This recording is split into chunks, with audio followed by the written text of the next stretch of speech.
I was assured by both of them that the Made in Taiwan logo lettering was not visible in the shot. They were looking at the monitor going, it's not visible. It is 100% rock solid, perfectly crystal clear, legibly visible in the shot. And I was right. I had to do some color correction masking nonsense to get it out. It was perfectly visible in the shot, letting everyone know that. My goddarn crew clowned me. They tried to make me look like a chump. And I make me look like a chump. And today you're allowed to make me look like a chump. It's a good thumbnail, right? I think it's decent. Anyway, what do we got? You can host this. I don't want to be any part of this podcast. It's all on you. Blink twice if you're here under duress. Good afternoon. I'm blinking because I got a goddarn meibomian gland cyst, a chalazion in the inside of my left eyelid. In case you were wondering, he is like this in real life. It feels like I've got a tic-tac-sized clump of dislocated eyelashes trapped under my goddarn eyelid. Let's go. Good afternoon, and thank you for tuning into the program. My name's Becky, and today I'm here with Tim Rogers, the creative force behind Action Button Pictures Presents LA Noire, to record something between a post-mortem, a dissection, and an exorcism. Some might even call it a podcast. Tim, how are you feeling today? I'm feeling all right. Good. That's good. I got a lot of sleep last night. I didn't really even mean to, but I got like a normal human amount of sleep. I got like 6.5 hours. Well, that's wonderful. That's beautiful. Yeah, so it's like I checked my sleep tracker app, and I got an hour of deep and 2 hours of REM. How did that compare to your time working on this? Working on this video, so I would go to bed. I kept a pretty like honest schedule for this video. Like I woke up and I worked, and I walked my dogs, and I ate dinner, and then I worked a little bit more, and I went to bed. And I didn't go crazy on it. And I did manage to get at least 6 hours of sleep every night. I guess I just outed myself as believing 6.5 hours is a lot, and 6 hours is like normal.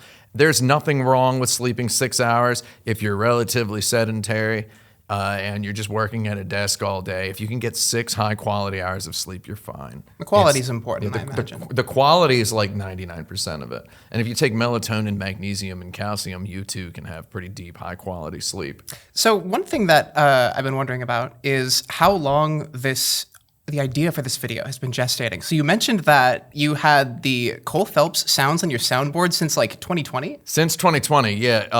The Cole Phelps going, that sound was the first sound I put in my Elgato Stream Deck soundboard before streaming Animal Crossing in March 2020, after I was sick with the coronavirus, and I resurrected with a new YouTube channel and a Patreon and a Twitch, a renewed Twitch. Did you ever use it?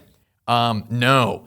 It was there. It was a button on the top page of the Stream Deck, because you can nest things in pages. You just refrained from pressing it the whole time. Yeah, and I eventually started putting it into folders that were, eventually it was folders within folders within folders. But it stayed in there across all my Stream Deck profiles, because I got a bigger Stream Deck later when I started streaming more. But it was always in there. And then there were a couple other LA Noire related sound effects that were just in there, because you get on the internet, you can just download this stuff, right? Like it's just out there. Yeah. You look for voice samples to LA Noire, and I had them on there because I just really wanted that sound, and then I never used it.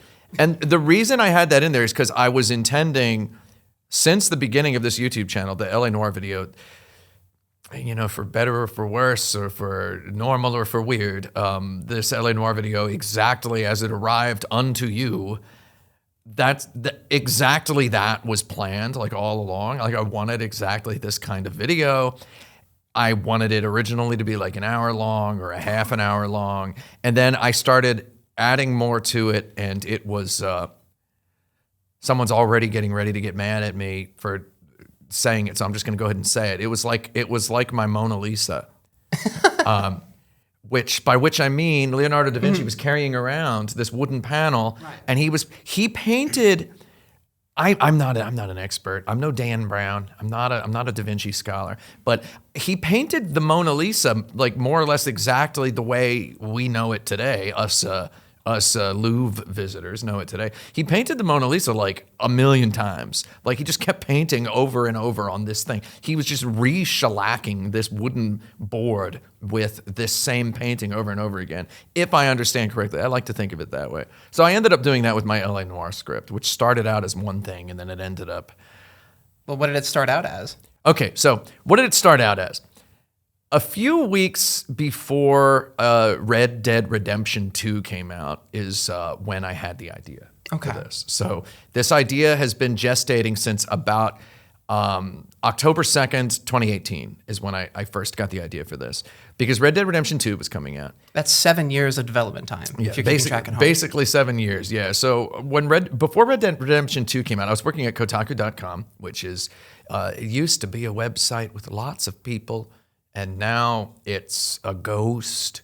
It's Jacob Marley rattling his chains, and like I don't know what else it is at this moment. It's not. There's not much going on there. You know, my heart goes out to you if you're still at Kotaku.com, eking out a living. It's, you know, not to get too sad here, but I was working there. This was before the takeover by a private equity firm. Not too far from this very studio. Not too far. Yeah, just like across Broadway. It was in the old.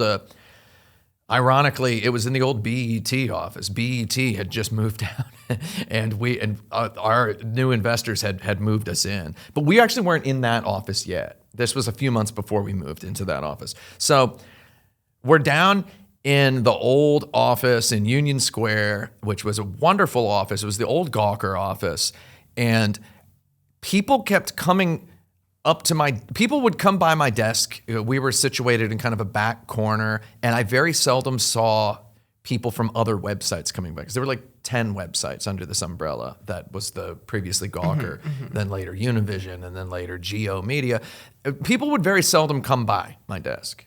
Very seldom would I see someone from the sports blog or the car blog or the lifestyle blog or the women's blog, right? I would very seldom see people from other blogs come by our hall because we were in this sequestered little corner.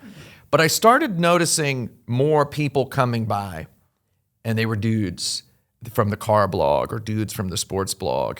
And they would look at me and say, "How you doing?" And they would look at my computer monitor and then keep walking, okay?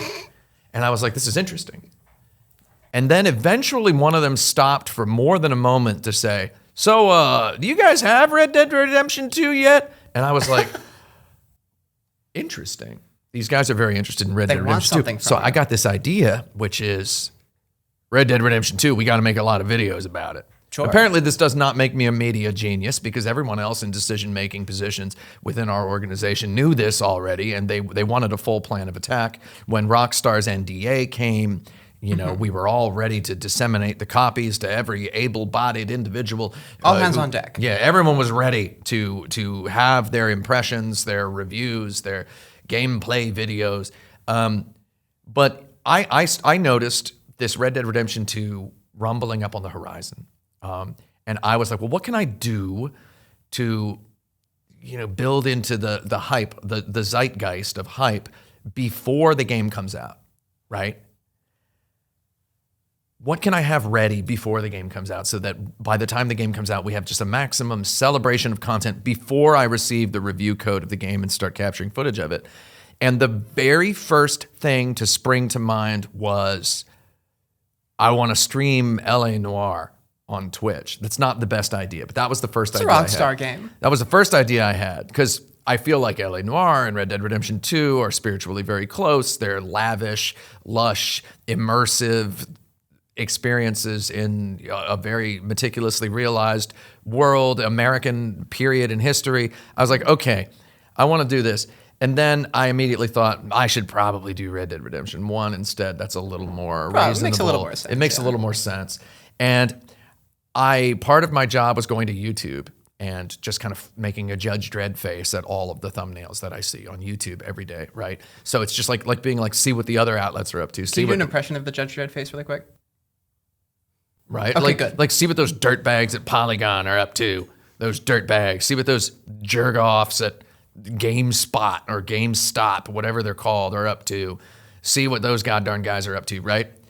And I had logged in to YouTube and just completely coincidentally saw a thumbnail for a video.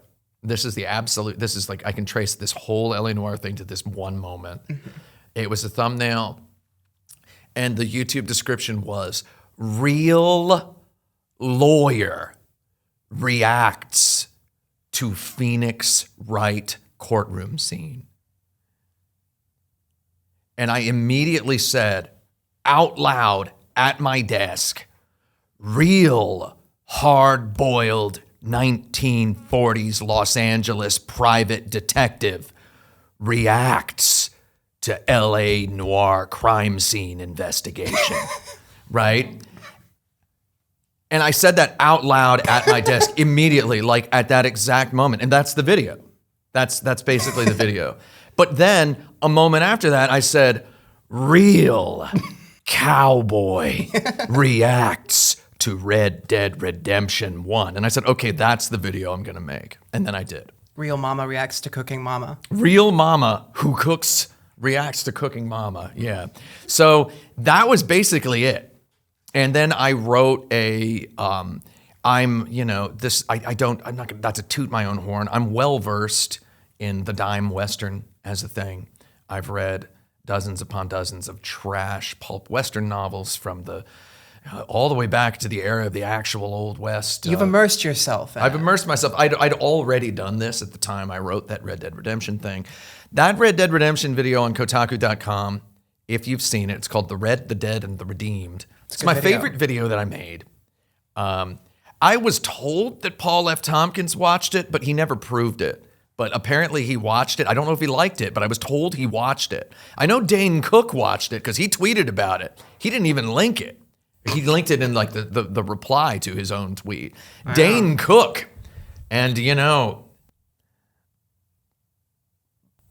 thanks. Right? Thanks, Dane. Appreciate it. Thanks, Dane. He tweeted about it on his own. It wasn't even a retweet of me. It was just he tweeted about it. You didn't get a lot of hits from the tweet, He's did like, you? this is the funniest thing I've ever seen, he said in the tweet. And I'm like, oh my God. Ever? Dane Cook, professional comedian? He said it was the funniest thing he'd ever seen. And that's when I knew I could someday be, Dane Cook, more or less. I knew I could someday be as popular as Dane Cook. So, give me all your money so I can do it. So, Tim, what kind of games did you play for research for this video? For this video, okay. For this video, I played LA Noire. I know you played Getaway. Simpsons. Sopranos, Road to Respect. I did play the for Sopranos, PS2. Road to Respect, and I played Reservoir Dogs for PS2.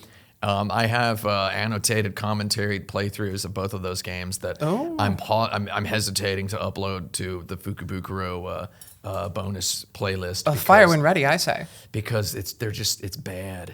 Like, I mean, the game? The games are fine. Okay, so here's the reason. Okay. The Reservoir Dogs game has a driving mini game in it. It's not a mini game, but it's like part of the game. It's like, if anybody here played the Reservoir Dogs game for PS2, you played it? No. There's a you played it? Oh my God, you played it? Okay. There's a part where between the tutorial and like the first mission, you drive a car, and while you're driving the car, you can just be firing your gun out the window just the whole time. This guy comes up to Raul in the prison canteen and cuts him right across Ram the throat. cars off the Raul is road, next and your guy in the front seat is going, yeah, so they're talking about us getting the diamonds. Whoa, what are you doing? Are you crazy? Yeah, so they're talking about us getting the diamonds. And it's just like, it's so insane. Did that kind of like influence how you played LA Noire? When you Sort got around to of, yeah. So it very much hit me like a freaking lightning bolt. So it's like, the reason I don't want to upload that playthrough is I was laughing so hard I don't know. You're selling this to me. This sounds like good content. I was laughing so hard in my real, like unaffected, undramatized, like my genuine laugh, like really loud. And I just sound like a freaking horse being tortured. Like it just sounds insane. It sounds like a horse just being beaten. Like it sounds really bad. You're still just selling this to me. So I was, man, so yeah, I played that game back in 2021 while I was doing the review of Cyberpunk, right? So I was thinking about this LA Noire thing even then. But yeah, I immediately after I posted, okay, so the Red Dead Redemption 1 video, if you've seen it, have you seen it, right? The Redemption, yeah. Yeah, okay. So I made that whole thing in one day. Not to toot my own horn too much, 24 hours. You made a lot of those videos with a pretty quick turnaround. I did not sleep. I booted up Red Dead Redemption 1 on the Xbox Series X at my desk, and I played it in a tiny window in OBS. And I made chapter markers for each chapter, and I took notes on my phone during cutscenes, got my phone out, took some notes, just like doing the bullet points of every cutscene, did every mission numbered 1 through 59. I think it's 59 missions. And then I wrote up like a quip for each mission. And then I went and read all the quips, and then I just boiled it down into a video very, very quickly. My one regret is that video doesn't have game sound in it. There's no game sound in it. I just muted the game sound because it would have been too much work to think about it. But you put twice the amount of effort into the game sound in the LA Noire video. I put 32 times the amount of effort, something like that. Like I put way too much effort into the sound. But like while I was working on that, I was like, I told Stephen Totillo, then editor-in-chief of Kotaku.com, I'm like, I'm going to do an LA Noire one later. And he's, well, you can't do an LA Noire one unless, there's a reason. And I'm like, okay. And then there was never a reason. But I'm like, and now there is. I'm like, I'm going to manufacture a reason. And I had all these references to specific things in the LA Noire videos, like baked into every video from Final Fantasy VII Remake up.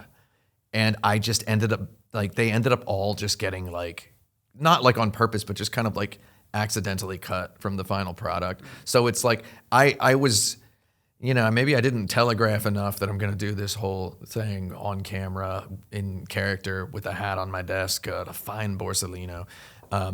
But I got obsessed with the idea, and I'm sitting there and I'm playing video games and I'm playing LA Noire. I played Batman Arkham Asylum because I thought that's another game about a detective. There's detective things happening. He has detective vision. He has the that kind of does all the investigating for him. Everything's yellow, and you see stuff, you can see old bullet holes or whatever. And I'm just like, I'm playing all this, and I'm like, I had all these like Batman jokes that I had in the LA Noire video. Only one Batman reference makes it through, but there were like 20 Batman references. They all ended up. So I'm just like writing this script over and over again. I'm just summarizing the plot of LA Noire. And I did just this perfect like summary of the plot of LA Noire. It was like 1 hour and 12 minutes long, and I did a reading of it. And I was like, oh, this is pretty good. It was very much in the style of the Red Dead Redemption thing, but it was a little more luxurious, and I had a little bit more fun with like the detective. And you wrote this after you played the game, like for the review? I wrote this after the first playthrough I did for LA Noire. So I did 2 playthroughs of LA Noire. Okay, I was gonna ask about that. Yeah. For the review, and I might have used one of them as the basis of the review, but I might not. That might not be me playing. I don't know. But you don't know. Yeah, there's who knows? Who knows who's playing the game? Oh, I don't know. That might be important at some point in the future. But the idea was to have, there was a playthrough where I familiarized myself with the story, where I learned tried to memorize all the dialogue and everything, which I ended up not really using that for anything. But I tried to like memorize as much of the story as I could, and then I wrote like a novel, like a very, very, very short novel. And then I gradually, Mona Lisa style, expanded it into a more full-length novel. And then I got this idea to canonize the player's actions, which is that was a tone in the Red Dead Redemption thing as well. I consider the Red Dead Redemption thing that I did for Kotaku, I consider that a review. Like 100%, that is me reviewing Red Dead Redemption. I'm reviewing it by canonizing. I don't want to speak too much about the motives here, but I reviewed it by canonizing my choices.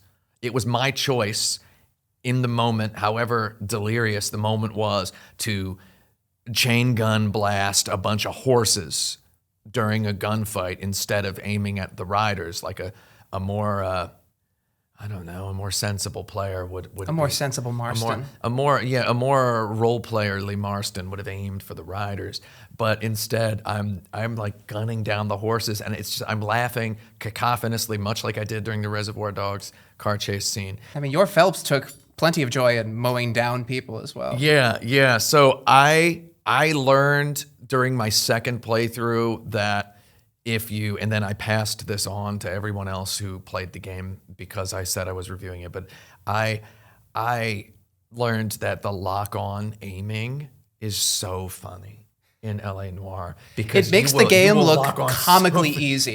It makes it look like a baby's toy. It's so... You can lock on just LAPD...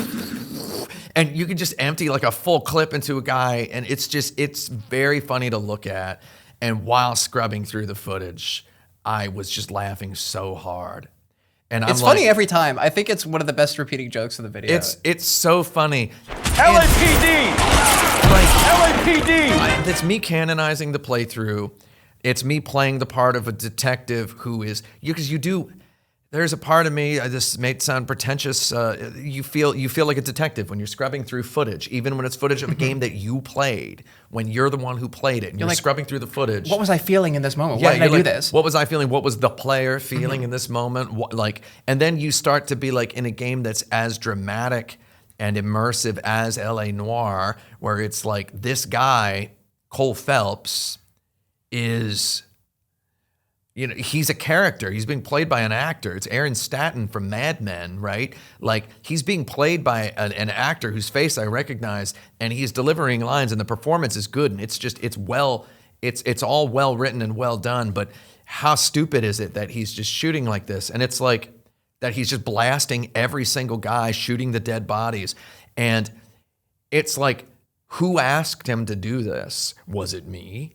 Was it me who asked him to do this, right? Like, why is he doing it this way? And it's like the player and the actor are kind of at odds with one another.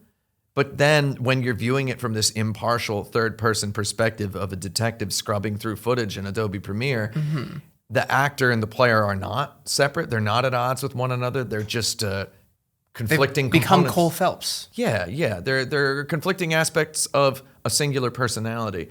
And I started thinking, oh, that's really fun. Interesting.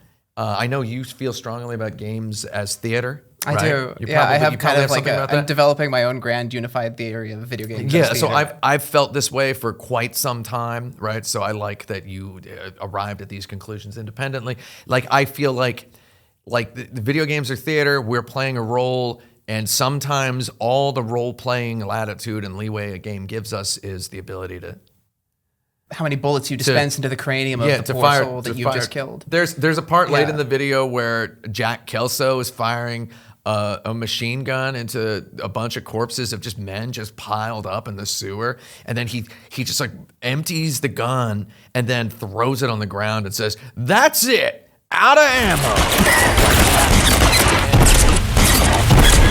That's it, out of ammo. Like, imagine me sitting there just watching these playthroughs, right? Just watching and being like, that's really interesting. Like, why did this guy do this? Why did whoever is playing the game shoot all those bodies in that basement? The game asked him to kill them. Right. The game threatened him with the game over if he didn't kill them. Why did he choose to continue firing the gun until the final room full of enemies was just completely bloody on the floor, just hamburger on the floor? Why did he choose to do that? I think that's worth exploring, and I think dramatizing that in a 9-hour and 38-minute video review, I think that's a freaking video game review. I mean, your Cole did a very good job of hitting all of his marks. You got all of the questions correct. All on your of the first questions try? correct. Yeah. There's commentary in that as well. So I'm glad you noticed. No one has commented on the fact that Cole gets every question right. I kind of expected somebody to, because the game is built to support you getting questions wrong. But for some reason, our Cole gets every single question right. I mean, you talk a lot in the review about all the different safeguards the game has in case you mess something up, or the different ways in which it could trap you if you don't find something important. You can see the seams even if you're super playing your You way were through the game. you were very completionist about the items that you picked up and looked at, but you didn't really get any of the collectibles. And you don't even mention that there are collectibles. None of the until, collectibles, like, none of the gold postscript. none of the gold film cans. Again, Did you ever do that in another playthrough? Me personally, no. So when I played LA Noire the first time, which was on the Xbox 360. Many, many years ago. Yeah, way back right when it came out. I actually... What, 14 years ago? I can say this, and I don't care who knows it, as long as they're backing the Patreon and thus viewing this video legally. I don't care who knows it. I bought an Xbox 360 for LA Noire. The day LA Noire came out. I respect bought an it. Xbox 360 because I'd had one before, but I lost it. How do you lose an Xbox 360, you ask? It's so big, right?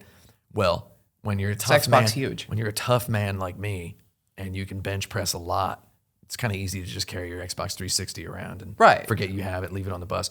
I lost my Xbox 360 that I had in Japan. I lost a lot of stuff that I had in Japan. I ended up having to buy a new Xbox 360. I bought a 70-inch Sharp Aquos 1080p H definition T-Vision. To play LA Noire on. And an Xbox, 360 at Costco. And then I bought LA Noire at GameStop in order to play it. That's how excited I was about LA Noire. I was like steeped in the juices since childhood, the juices of detective appreciatorship. I was just steeped. I was marinated. And I wanted that game so bad. And you know what? Having played it on PC now, I've got to say that the PlayStation 3 version is the best version of LA Noire. If you want to play LA Noire, play the PlayStation 3 version. Right, because it doesn't have the DLC cases that sort of pad it out more. Yeah. So first of all, I would say I think the DLC makes the game. So I played my second ever playthrough of LA Noire was in the year 2020 on PC with the patch that lets me, the user-generated mod that lets me play it in 60 FPS. That you had to turn off to get off of that chandelier. Yeah. There's a couple moments where you have to turn it off, which stop putting the pen. Which I canonized. It keeps putting the pencil down. I canonized that glitch in the script. I canonized it. That's the canon playthrough. I novelized it and canonized it. I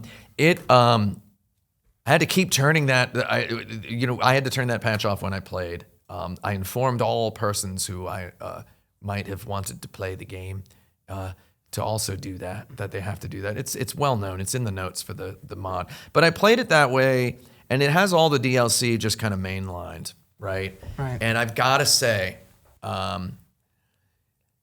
when you play the DLC along with the main cases, it really kills the pace really bad. And I initially... That's like the Reefer Madness case and the it's Takamichi case? you want me to list them? It's I'm sure you can find that information on It's the the consul's car, internet. the slip of the tongue, or the two traffic ones. There's none in Homicide because honestly, they were already on thin ice respect-wise throughout the Homicide portion of the game. That I feel like adding a DLC Homicide case would have shattered the ice of disrespect, in my opinion. They were already being pretty disrespectful of a couple of things that are historical. We don't need to get 100% into that. We can get into it when we talk about the script writing process. That's true. But then Vice has Reefer Madness and Naked City. So because they pad Vice out hard, and then Arson comically has that freaking Nicholson electroplating, which they sandwich in like the morning before, like between like these, like they put it in at the worst moment of the game. And it's just very funny because when I first played the game on Xbox 360, I had none of the DLC. I never played any of the DLC. So I played the DLC for the first time in 2020. And it was so funny to me how jarring nickel-sin electroplating is. While nickel-sin electroplating is like the graphics are better, the game is better. Like you have the biggest crime scene environment in the whole game. The designers are having more fun with it. The designers knew exactly what game they were making. They knew their game so well, and they were kind of sending it off. Just a little party. This is kind of the nickel-sin electroplating of action button review of LA Noire. There you go. Is what we're doing right now. And by the way, we're waiting for your call. So that's true. You know, anytime, like, please please dial the call. number on screen right now. Yeah. Hello. It didn't ring yet. We got to wait. Generally, that's how phones work. You have to wait for them to ring, and then you pick them. Right. Then you pick it up. If you pick it up before it rings, then they're calling and it's busy, right? It's busy even when you're talking to yourself, much like life. So before we move on to the actual script writing process, I did want to ask about your logging process because you played through the game, but you didn't take notes while you played through it. That's correct? No. But you had 4 separate logging passes of the footage after the fact. Yes. So when I played the game in 2020, I did I did the same thing I did for Red Dead Redemption, which is I took notes on the story. Whenever people are talking, I had my phone out, making a bunch of typos on my phone like this, making sure I'm looking at the screen, but also, typing some words.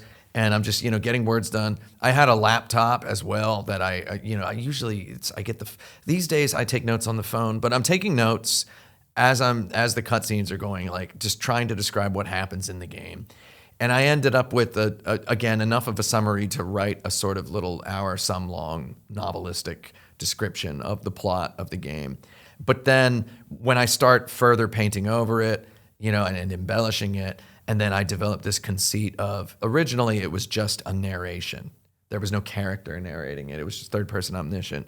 I get the idea of a private detective who's a video game reviewer. Again, the original idea, real hard-boiled Los Angeles private detective reacts to LA Noire crime scene investigations. So I decide to actually 100% go all in on that. That was the original genesis of the idea, but it wasn't, that wasn't how I originally wrote it. I originally just wrote it like a straight up novelization, right? Because I didn't do cowboy reacts to, I would have loved to do an on-camera cowboy reacting to Red Dead Redemption. I wouldn't have done it that way, stuff like that, right? I think that would have been very funny.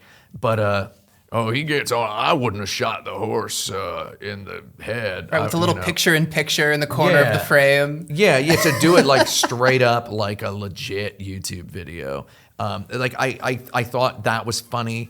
And then originally, I rewrite the script as a detective who's narrating, who's being like, now Cole Phelps did this, I wouldn't have done that, I would have done this. And it's like I had the idea of some sort of Kentucky guy who lives in Los Angeles. Right. It was nonsense.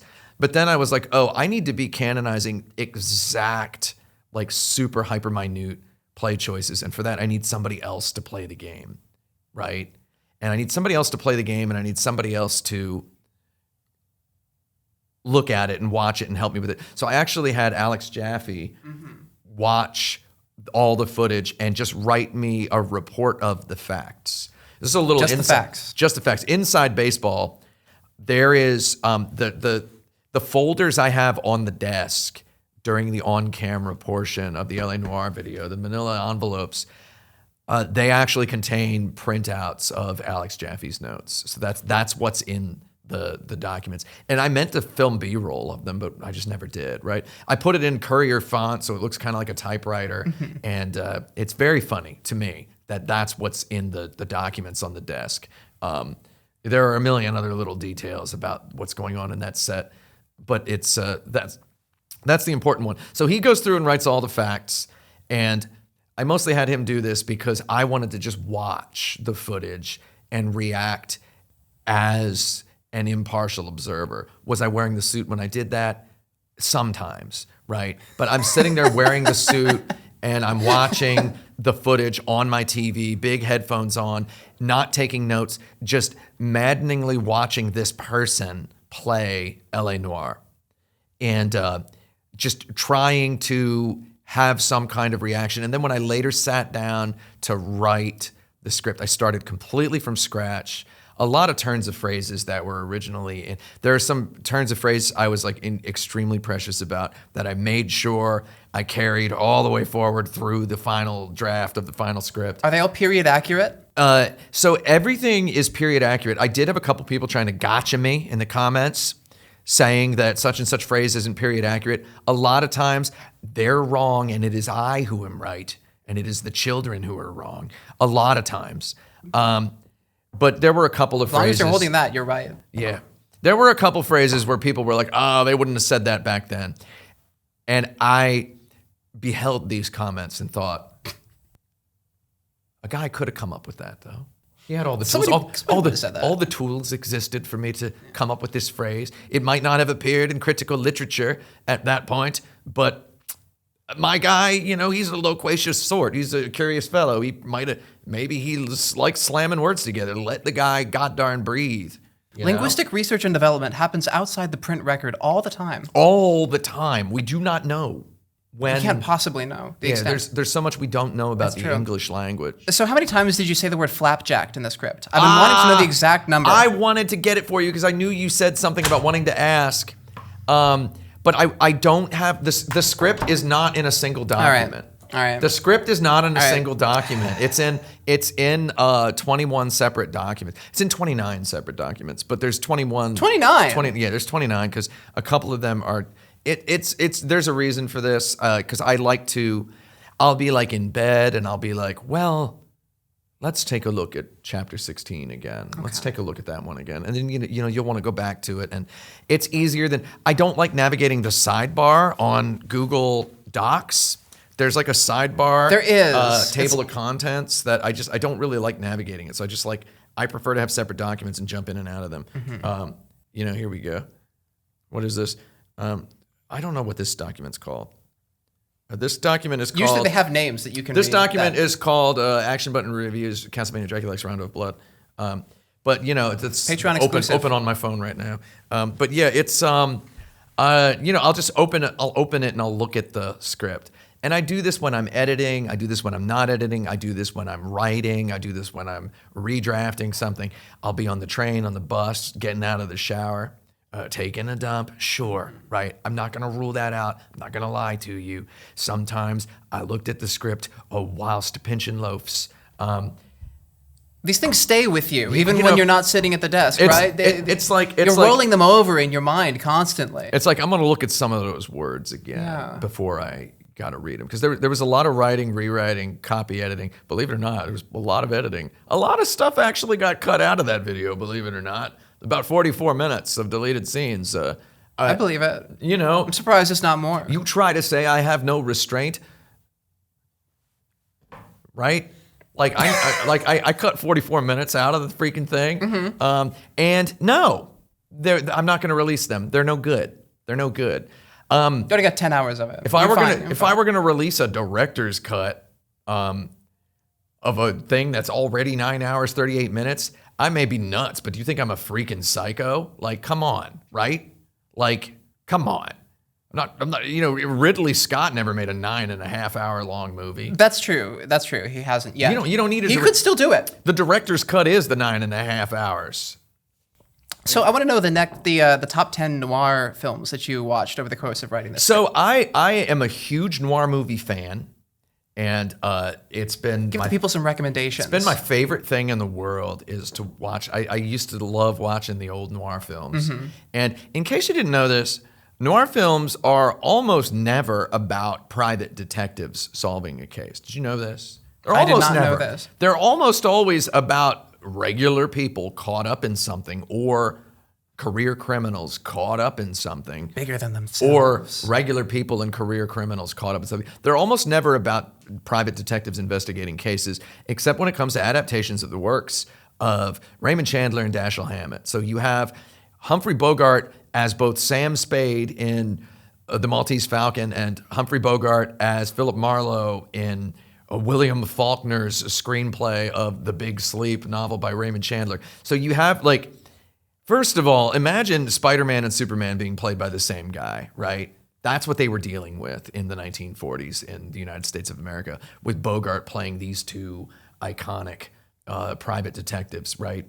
And it's inevitable that you'd be channeling Humphrey Bogart when performing this. You kind of have to, yeah. You kind of have to, and it's like what you're choosing, like, who am I gonna be? And it's like basically when you're like, I made the decision I'm gonna be a private detective in this video. And it's like, I got to watch all the ones with private detectives. Now, there's a lot of them with private detectives. There's a lot of them with police detectives. There's a lot of them with journalists. There's a lot that you could call noir films, but maybe they're not. Noir films were B films. If you don't know what a B film is, that's the film they play after an A film when they want to sell you 2 tickets in the 1940s for what's called a double feature or a double bill. Right, when like a record single. You got the A side, the B side. Yeah, exactly. A side and B side. So B films, noir films were almost universally B films. They were not the main feature until you get a guy like Bogart in there. There were a lot of pre-code noir films, a lot of noir films before movie stars were the icons they are today. So there's a lot of these films, like there's not a whole lot of them that you would traditionally think of. Like if you've never read an Agatha Christie novel, right? What do you think an Agatha Christie novel's about? It's about a bunch of people in an English country home at a shooting party, and there's a murder, and everyone's a suspect, right? That's like one book, okay? Right, it's like the most famous one, like overshadows them all. Yeah, it's like they're not all in houses. There's one of them on a train. It's called the Orient Express, and everyone is a suspect. It's true. But everyone is a suspect in real life. It's fine. Free Luigi, hashtag Free Luigi, etc. You mentioned that you had some newspaper-related revelations over the course of making the video. Did you do that research while you were writing the script? So newspapers is similarly to noir pictures.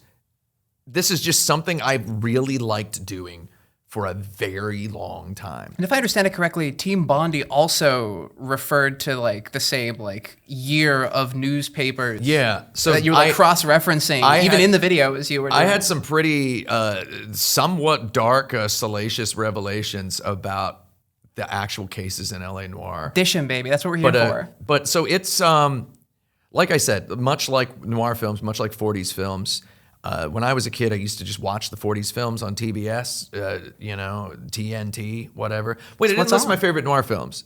Should I do that? Why not? Hold on. Okay. Let's give the people what they want. Give people some I homework. ended up going through a whirlwind tour. I watched about 100 movies while writing the script and refining the script, and I kept my notes document open, and I copied down turns of phrase that I liked. And if we were to sit here, if you give me $10,000, I will sit with you in a nice Michelin-starred restaurant in Manhattan, and we will walk through the script, and I will tell you exactly which movie I got which turn of phrase from, if you like. Any billionaires viewing this, we're waiting on your calls if you do have that $10,000. Daddy needs a new pair of shoes. I went through over 100 films, and I arrived at the end with tastes that are slightly more normie than they were when I started, which is weird because I started as a bit of a noir contrarian and I ended up as more of a normie. So I can tell you my favorite... You went the whole journey. You came back home once you'd seen everything there was to see. So my favorite noir film, period, remains unchanged. Okay. So again, noir films are typically about average people. Mm-hmm. They're not about detectives so much. They're about average people, sometimes cops, sometimes criminals. And then another big topic in the Los Angeles style of noir is filmmakers, Hollywood people, Hollywood types. My favorite noir film is unchanged from before I started writing this to now. It is In a Lonely Place, 1950, starring Humphrey Bogart. That's my favorite noir movie, like, period. There's a lot of references to it in my LA Noire video. I feel like that's the one to watch if you want to understand sort of what I was going for in there. And that's my number one favorite. And I still like The Maltese Falcon. Bogart gives like a speech. It's like I ended up just like not being like I wasn't never like the biggest like Bogart head, but watching so many Bogart movies, I was like, this guy. You were Bogarted. I was like, I got Bogarted. I was like, this guy's freaking fantastic, dude. High Sierra, Key Largo. Like, he plays dirtbags. He plays cool guys. He plays cool guys who are kind of dirtbags. Let's give people one more noir film. So make it around 5. Well, I really like. I'm gonna give a couple more. I really like The Glass Key, which is a Dashiell Hammett. I like The Blue Dahlia, which is written by Raymond Chandler, but not based on a book. So you get an original work of Raymond Chandler. Blue Dahlia is super, super necessary to understand a lot of things going on in the LA Noire video, but it was not the best or most beloved movie at the time. It did inspire the naming of a murder victim that occurred shortly after that movie was popular, the Black Dahlia. But the Blue Dahlia is a good one. What did I say? Glass Key. But I think I also like the Bogart film Dark Passage, which begins with the 20-minute first-person view segment. It's just all fun. first person. I like that a lot. And that was released in the same year as Lady in the Lake, which is a Raymond Chandler adaptation, a Philip Marlowe story. The whole movie is first person. And the posters advertise, "You are Philip Marlowe." And it's like, this predates video games, this predates VR. I know you love VR. It's a VR movie. And it was intended to be, it's somewhat disorienting to watch, but the idea that two different directors, unbeknownst to one another, were making noir pictures with first-person perspective, heavily featuring it. Obviously, you can't have Bogart first person a whole movie because you got to get that face, right? You know, you can't hardcore Henry. You can't hardcore Henry Humphrey Bogart. He's not hardcore Humphrey. He's not hardcore Humphrey. Hungry Harvey, hardcore. Somebody should Photoshop that. Henry, that'd be pretty good. Yeah, you know, there's no hands-free Humphrey. What? Moving on. Anyway, and then the one that I love, and I liked this a long time ago. I saw it in a film criticism class in college, and you know, obviously, I'm not talking about The Third Man. I'm not talking about Touch of Evil. I'm not even talking about Night of the Hunter. I love all of those fantastic films. The Killers, dude. The Killers. Not The Killing, directed by Stanley Kubrick. Wonderful film. Also kind of fits, not exactly a noir. The Killers, dude. Based on a Hemingway story. It is a phenomenally entertaining, highly watchable film. And then also Detour. You got to watch Detour. Watch all of the films I just name dropped if you want to watch. But I would say watch In a Lonely Place first. That's a good amount of homework. Sunset Boulevard as well. Like who doesn't like Sunset Boulevard? That's another Hollywood style noir film. A bit of a Great Gatsby reference at the very beginning of the movie that everyone's gonna love, especially if you love Deadpool. That's another. We were talking about newspapers at one point. You mentioned you had some newspaper-related revelations. Okay. That you wanted to talk about. So to touch briefly upon my newspaper as a hobby. Mm-hmm. When I was a child, a valiantly bullied, roly-poly chibbis, I liked to go to the public library. I went there for fun. I was born in 1979. I'm Generation X. People still go to the library for fun. The generation with the There's still coolest libraries. name. The library was a lot more fun before they had email. It was a lot more fun before they rented out VHS tapes. Let me tell you. It was so much fun because you could read newspapers that was goddarn 50, 60 years old. That's pretty cool stuff. You could just read old newspapers. Now, I was limited mostly to the locality of the place I occupied. I grew up a military child, bases here and there. Mm-hmm. Army, right? Always Army, sometimes Air Force. Never Marines. It may be Semper Fi, but it's never was we near to Marines, which, you know, Cole Phelps was a Marine. But I know Marines. They're the few, they're the proud, you know, whatever. But anyway, I used to love to read old local newspapers. And I recently, in 2018, I got myself an Ancestry.com to try to track my ancestry. And it turns out my ancestors is white people, all of them. And they're from England, okay? You know, that's, you know, Patreon exclusive information. They're from England. And they came over here in the late 1600s. We've been here a little bit too long, longer than anybody should. I'm surprised we don't have generational skin cancer having been here so long. But I got into the ancestry stuff. And One of the little add-ons you can get for Ancestry.com is a membership to a website called Newspapers.com. I just bundle those together. You can get on Newspapers.com, and let me tell you, Newspapers.com has a lot of newspapers, right? Like a lot of newspapers. If they got the domain, they better. So whilst I was working at Kotaku.com, and I've been writing this off on my taxes, and it's not fraud because I use it for work, it's research purposes. Whilst I was working at Kotaku.com, stretching until even now, I goddarn read newspapers. I go back and I read old newspapers, and it's very, very fun. And I have learned so much stuff by just reading newspapers from the 30s and 40s. And it's not just that. It's like I read pulp novels. Shout out to Project Gutenberg Australia. Shout out to Roy Glasshand's library. These websites where you can download free ebooks of public domain novels that have been out of print for a million billion years. Like, I read old books, and I like to joke that I do this because I want to have read stuff nobody I ever meet has ever read. And that's a joke. It's a side effect, but it's a joke.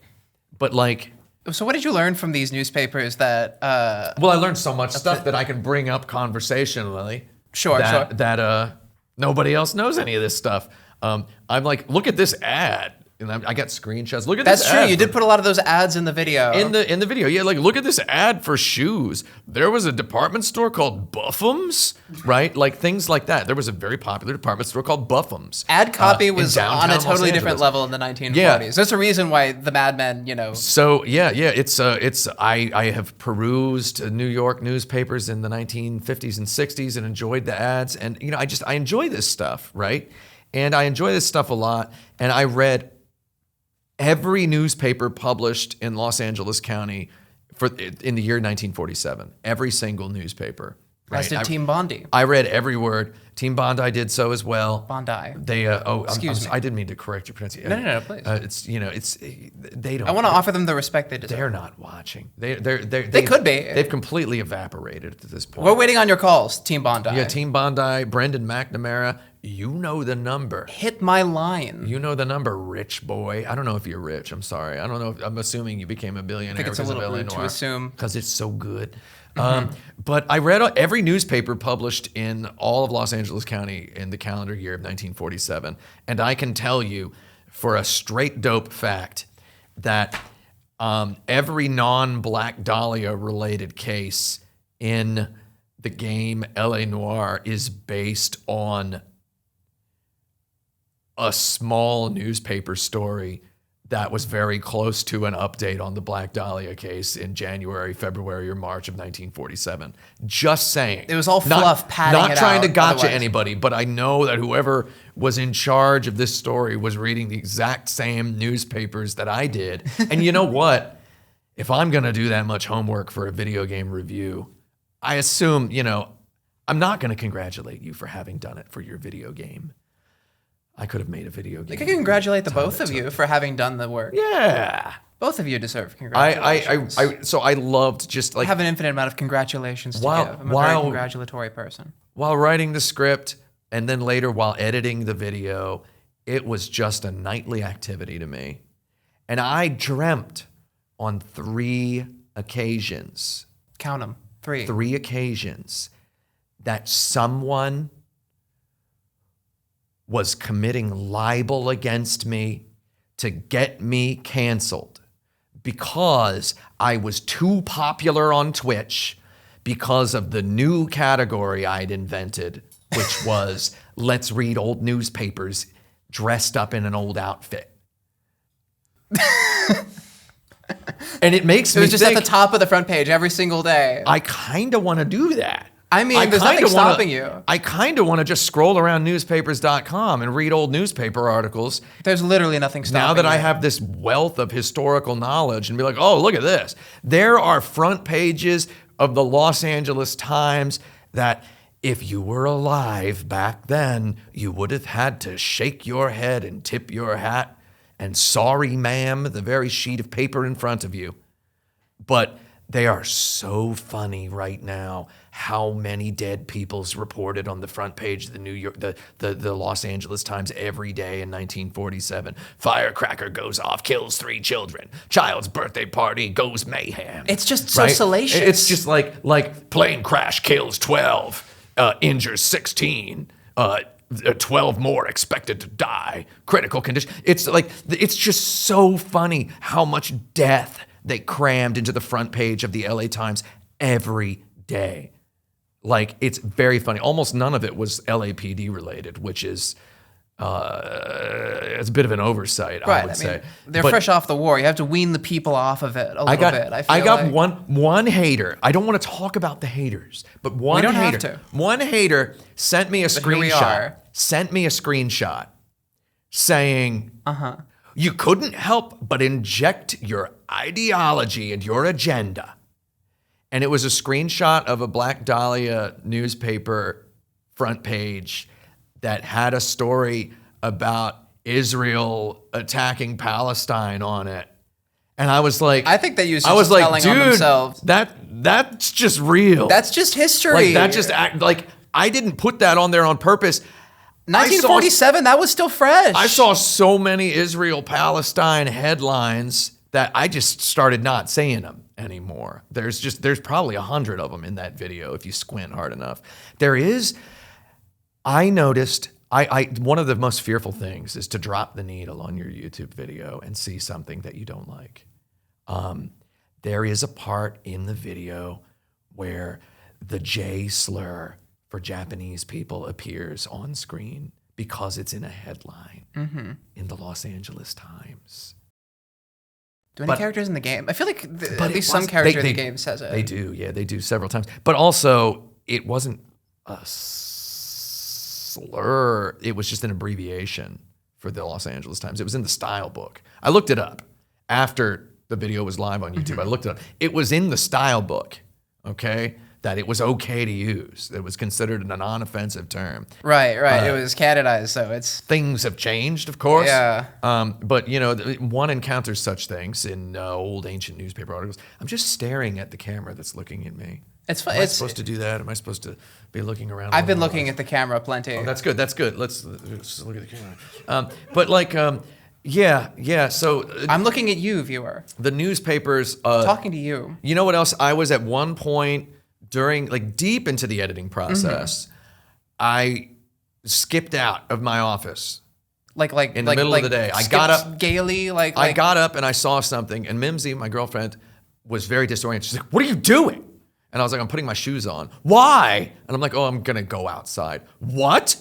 She was very confused because I hadn't done this in months. It's not something you usually do, leave your apartment. It's not, no. And I had gone to the Metrograph, shout out Metrograph in New York. You did want to mention the Metrograph. New York, Manhattan Metrograph. I went to the Metrograph. Why did I go to the Metrograph? Because they were showing the film Scarface on 35 millimeter. And I'm a big De Palma fan.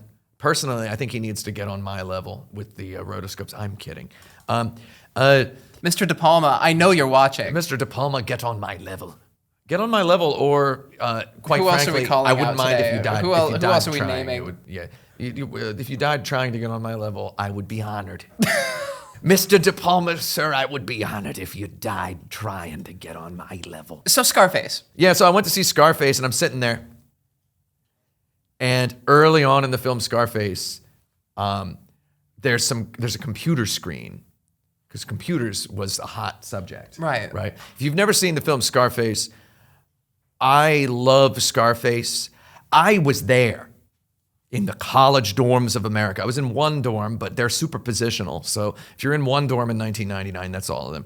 I was there the day the Scarface posters on the dorm walls came down and the Fight Club posters went up. I was there. The changing of the guard, as it were. It was the day Fight Club came out. That was the day. And the posters just went up in the dorm the same day. Yeah, some people were too lazy because they swept the nation. Because they were high, they were drunk on ill-gotten tequila, and they were like, "Well, I'm not even gonna take my Scarface poster down, dude." Most of these kids have never seen Scarface. It's fine. Most people who love Scarface have never seen Scarface. Now, I hated Scarface, but now I hated Scarface like in my teens and early 20s. I thought it was boring.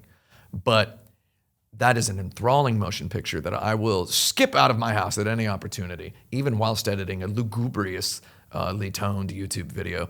I will skip out of my house to go watch it in 35 millimeter at the Metrograph in New York, Manhattan.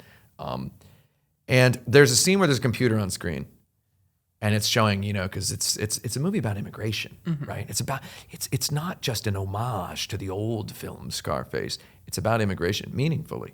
It's about America. It's about culture. It's an important film. It's an interesting film. It's a hilarious film. It's Pacino. It's long if you want to kill 3 hours, and also it's just triumphantly excellent, virtuosically put together, and it has some good violence. There's a lot more to it than Say Hello to My Little Friend. Fantastic film. I really love Scarface. I was reading, there's a book, Glenn Kenny, movie critic, wrote a book about Scarface that just came out last year, and I was reading it, and I sent him a message on Twitter saying, "Oh, I love your book. I love Scarface." And then, you know, he never replied because he probably thinks I'm some vermin.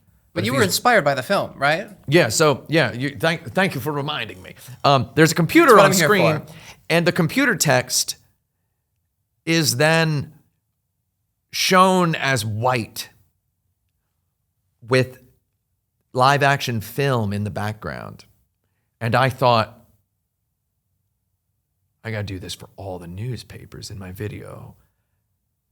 But there's like 800 of them. What do I do? Rotoscope them all. Well, every single last one of them. Well, so I ended up devising a technique while sitting there. I was like, well, what if I invert color? No. Black and white to make sure there's no artifacts of any colors. Black and white, invert color, brightness and contrast, jack the contrast all the way up, and then blend it on lighter color. These are professional quality editing tips right here. You might be taking lighter notes. than white, right? So I ended up having one preset called newspaper prep, and I could throw it on the screen, and then I could easily draw a polygon mask, and I did that for every newspaper in the story, which didn't require but encouraged me to just kind of rewatch scenes and then enjoy the edits, make a few nips and tucks.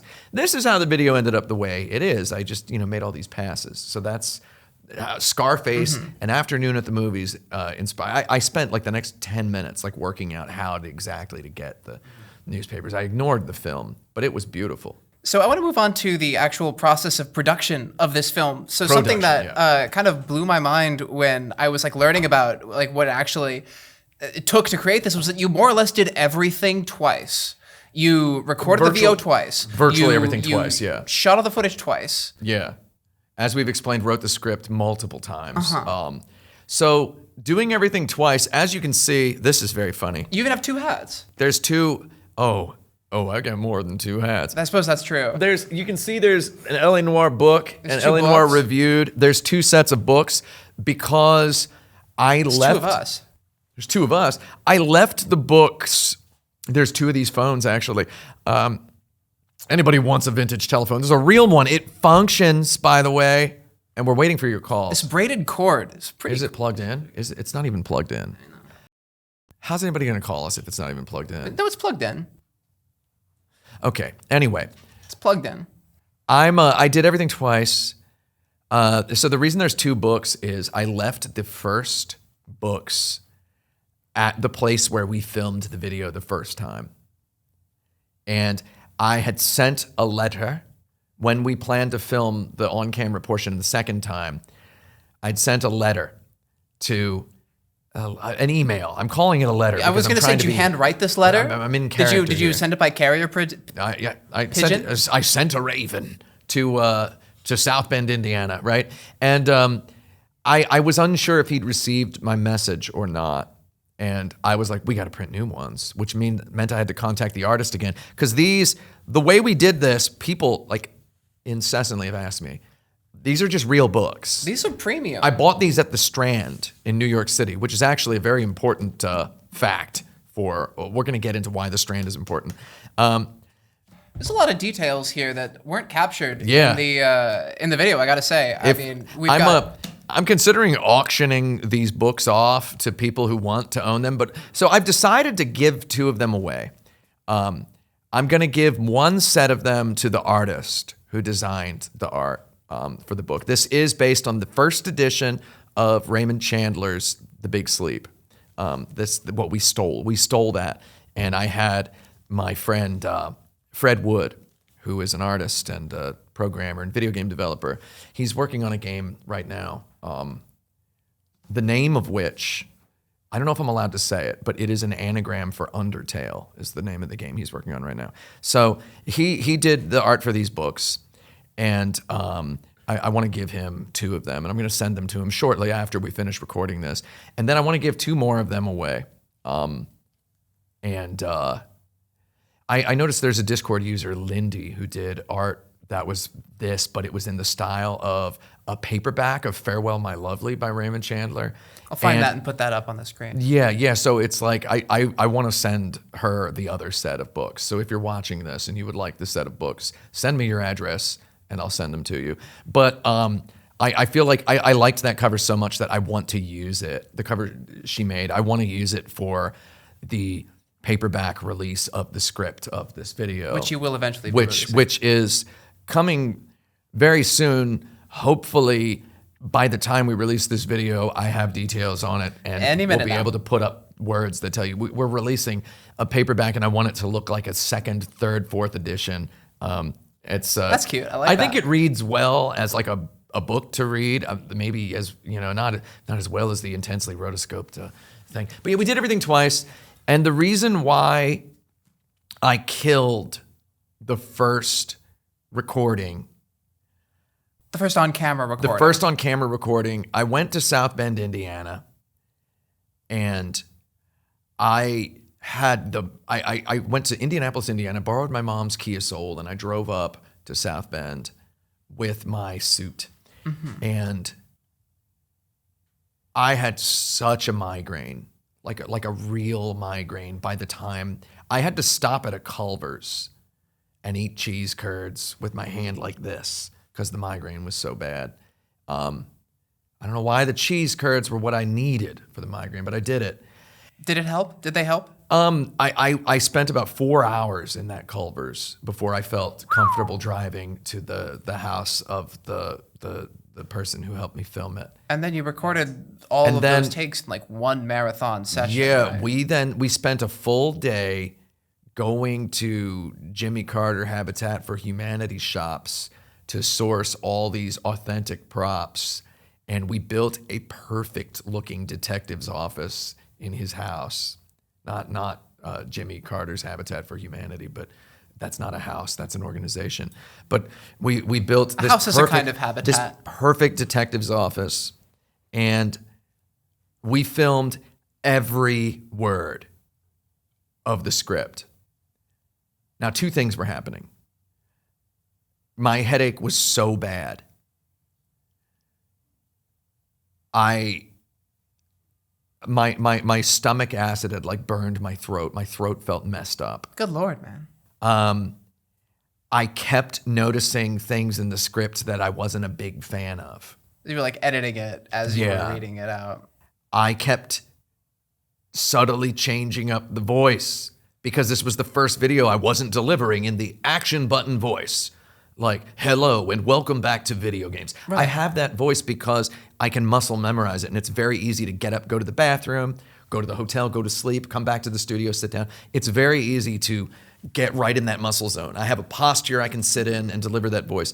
But I'm trying to do a performance, and I decided, like, way too late, after building a set and sitting on camera, I decided never doing another one like this ever again, never acting from one of these videos ever again. If you'd like me to appear in your film, I'll do that. Anybody watching, let me know. Waiting on your calls. I'll appear in your film if you'd like, but I'm not going to act in one of these YouTube videos ever again, or try to, or whatever. Whatever it is, I was acting in the first recording, but even the best actors of our day, and we have experts here in attendance, the best actors in our day do not often deliver 119,000 words of material in one sitting, right? Right? Okay, so I shouldn't feel too bad You know? I know Ian McKellen has done some audiobooks, but You do those in pretty comfortable sessions yeah, over multiple days. And you've got a guy telling you, very good, but can we try that again? Why don't we have lunch? You know? I mean, you did eventually do the voiceover in a studio. I We talked did. about the nice I studio to did. record a lot of that voiceover. So the reason for that is I am boiling with hatred the whole time I'm recording this script. And at the very end, I look at the footage, and it is beautifully shot by this incredulously talented young man who had acquired. I'm going to be honest. I'm not putting you on blast. He was always very impatient with me, and I understand. You hit it as well as you could, but let's never play poker, baby. Let's never play cards. Like, he was very impatient, and I understand it because I'm a bit of an idiot on camera, and I can just sense his animosity and frustration through this marathon recording, and it's getting to me, and I'm acting, and I'm really going for it. And I look at the footage when we're done, and immediately, you know what I say? I immediately see the footage, and I say, man, that hat is too big. Is that the only reason? And then ultimately that was it. I spent a lot of money and a lot of time. It's just the hat. And the hat was too big, and I had a pocket square that I had folded in a 4-point fold because I thought, my guy's got a fancy sensibility. He's got a taste for the finer things. But no, ultimately I thought, no pocket square, no hat, let's do it again. And I'm like, is that worth spending all the money to do it again? And I can tell you with 100% certainty, yes. It was 100% the right decision to film it again. So filming it again, what did you get from it that you didn't get the first time, besides the pocket square and the hat? So filming it again, I waited to do the on-camera component. I did something. What I did for the second version was I went through the script and I marked up what exactly am I going to show on camera. And I highlighted it. And then I went into a studio to record voiceover, the whole thing. I recorded it as an audiobook. And I went into a studio called Vox Pod Studios in New York, Manhattan, near the Times Square, near the Penn Station area, owned by a wonderful man named Randy Hudson, okay? And I go in and I go, I want to record this book that I wrote with a Neumann U87. And he took one goddarn look at me and he goes, you don't want the U87. You want the TLM 103. He was like, you can't handle it. Yeah. He basically told me I couldn't handle the U87. So you had a whole training arc to prepare for handling the U87. He was right, too. He was right. So I sat You had to raise your power level. Little booth in there recording this whole script as voiceover with the Neumann TLM 103. I did a full reading where I tried to figure out the voice. And then I did a second reading where I nailed the voice. And then I went home and I watched the first episode of Ken Burns' American Buffalo. And then I watched the first episode of my favorite Ken Burns documentary, Ken Burns Jazz. I love Ken Burns Jazz. And I thought, all right, I get on the internet, and I found the guy who recorded Ken Burns' Jazz, and I went to his studio, and I recorded the whole thing again in the Neumann U87 microphone used by Ken Burns' production staff. The very and same. Ken Burns himself. I recorded the whole thing in there, and I've got to say, you hear audio people talk about noise floor. My God. What a well-treated room that was. I put on those Bear Dynamic DT 770s, and it was just not a whisper. It was just phenomenal. That's about as professional as it gets. And recording with the U87, if you're not sure, like we did it raw, no windscreen. He's like the producer, a guy named Don Hoffman, a beautifully talented man. One day he brought in his friend who had done all the voiceover for The Sopranos Road to Respect for PlayStation 2. And I got to talk to the guy who recorded the voiceover for that. And he had a story to tell about James Gandolfini, which was that he didn't show up, that he wasn't actually in the game. But all the guys were very nice. He met Steven Van Zandt of the E Street Band, and he said he got to talk about Springsteen. But we don't need to talk about a guy talking to another guy about Springsteen. What I do want to talk about is the techniques and the various salves you had to employ through recording the thing. So if you went through like boxes of throat coat, right? Yeah. So we like this Don Hoffman. He's like, okay, normally if you Google a cartoon voice actor using a Neumann U87, it's like this far out. Right. I turned my hands this way so it doesn't look like I'm doing a Nazi salute. I literally thought of that while moving my hand forward. The microphone's about this far out and it's angled back like this, right? And it's up above so you can read your script, right? He's like, the voice you want, because he's listening to my samples. He's like, the voice you want, we can't do that. Okay. He's like, it's got to be on the table right in front of you, and you got to be like this. You got to be like this, right? So I get in like this, and it is just saliva city. It is just plosive city. It sounded horrible. Right. Yeah. I mean, when I record my own stuff at home, if I'm that close to the mic, it's disgusting. You sound like a beast. It sounds terrible. So I had to learn, and it's like I use a Shure SM7B just about every day at home, okay? I use it for my calls. Sold reliable. I use it for my streams. I'm using this goddamn thing all the time, and I don't even need my headphones on to know the way I'm talking right now, it sounds pretty good.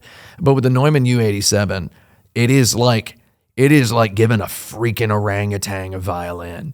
It is so precise. It is insane. And it's like someone's going to tell me I'm exaggerating this, but if you paid money to tell me I'm exaggerating the precision of a Neumann U87, hey, more power to you, right? We're waiting on your calls. We're waiting on your calls. It's time to put my hat on. Put your hats on at home if you're following Put your hats on at home if you're following along with your fedora. Yeah. But I'm like, so there's a couple things that I can impart to anyone. Number one, if you're recording a podcast, and I have tried to tell friends and acquaintances this, and so many of them don't listen. If you're a podcaster and any part of your life is podcasting, please eat something before you record your podcast. You have to. Otherwise, your goddarn saliva, you're going to be sucking your lips. You're going to be sucking your own tongue. It sounds disgusting. And if you try to go in to Ken Burns's Neumann U87, they'll kick you out. They'll toss you out on like a cartoon. They'll be like, get out of here. You don't want that guy ripping the headphones off and standing up at any point, right? Because that's scary to see through the glass. That's scary to see. So I was eating. That ever happened to you while you were recording? Yeah, when he told me this script is so stupid. No, just kidding. All he told me was, there's a sentence deep in the script that's like the hardest. It is the longest sentence I've ever spoken out loud in my entire life, which is Cole Phelps spied a ladder, right? It begins with the phrase Cole Phelps spied a ladder. It's the longest sentence I've ever read out loud in one of these videos. So I have to clear my throat from doing the detective voice. It's the longest sentence I've ever read out loud in one of these videos, and I did it in one take, right? And the producer goes, wow. He said this to me. He said, you're so much better at getting these things done than Ken Burns, is what he said. He didn't say that. I meant to make that sound like a better, more believable story, and then I cashed out at the end because I'm not a liar. We'll fix it in post. Don't worry. Yeah. But it's there's just I went in there having rehearsed a lot, right? But, and my accountant can back this up. Do you want to take a guess how long it took to record all the voiceover for the video in Ken Burns' studio? How long do you think it took? I want to say that's got to be I mean, it depends on how many sessions, how long your sessions were. Yes, but all together. What do you guess? 9 hour, 38-minute video. Say it out loud. 13. Wow. Okay, you. How loud do you think it took? How long do you think it took to record all the videos? To all 9 hours, 38 minutes? I'm gonna say 22 hours. Okay, it took 46 hours. That's a 4-to-1 ratio. And that's because of plosives. It's because of saliva. It's because of clothing sounds. You got to wear quiet True. clothes. You can't wear anything with like a You got to wear mesh. like soft jersey cotton. You got to go in there looking like you're going to yoga class, you know?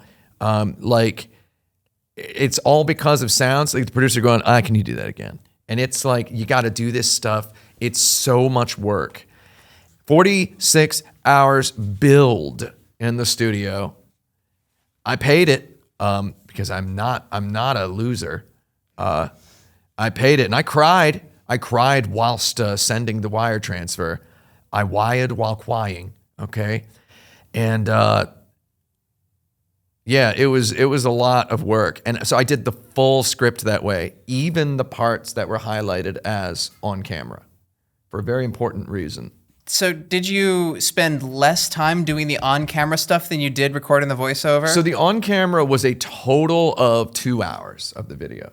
Okay. So there's 2 parts I did not record in the voiceover because they were predominantly on camera. the intro? And those were the intro and the intro and the epilogue. And those were, I don't know if it's possible, I don't know how encyclopedious you are about the video, but I don't know if it's apparent to anyone, but those were memorized. I had both of those parts fully memorized. There was a teleprompter employed. There was, yeah. There's a safety net, right? But I got them both. This guy was there. You can say I got through those pretty fast, right? Like the sessions, they're like one memory card each. They're like, we didn't have to dump cards or anything in the middle. But yeah, so we went in and we built another detective set here in New York out of rental furniture, simply so I could appear on camera without the hat, without the pocket square, do the voice better with a newly edited script. And here's the real secret of that is I had edited the whole video. It was done before we went in, before we arranged and filmed on camera. And you just need to slot those things in. The whole thing could have been released as unbroken. And I wanted that as an option. As an option, I wanted the ability to just release. We had to film an intro and an outro, but I wanted the option to not touch the middle. Mm-hmm. But I ended up touching the middle. I used almost everything we shot in the studio. So the reason why I saved it for the end was I'm an idiot and I really like my own Death Stranding video on Kotaku where I cut in like 2 minutes in and go, hello, as you're watching this video, I'm watching it with you. And I wanted that tone for the on camera. I decided. So I started writing little interjections and I ended up not using most of them. I ended up not filming most of them, but I think the ones we did, and there's a couple that were fully improv. The part about Zeppelins in Akron, Ohio, right? I go, they make blimps there in Akron.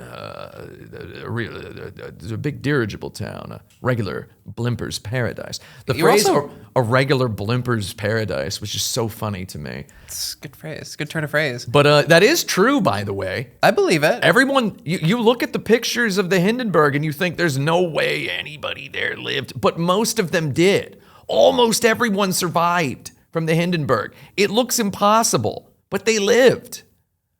Some of them died later in the hospital, and most of them were screaming when it happened. They screamed continuously until death.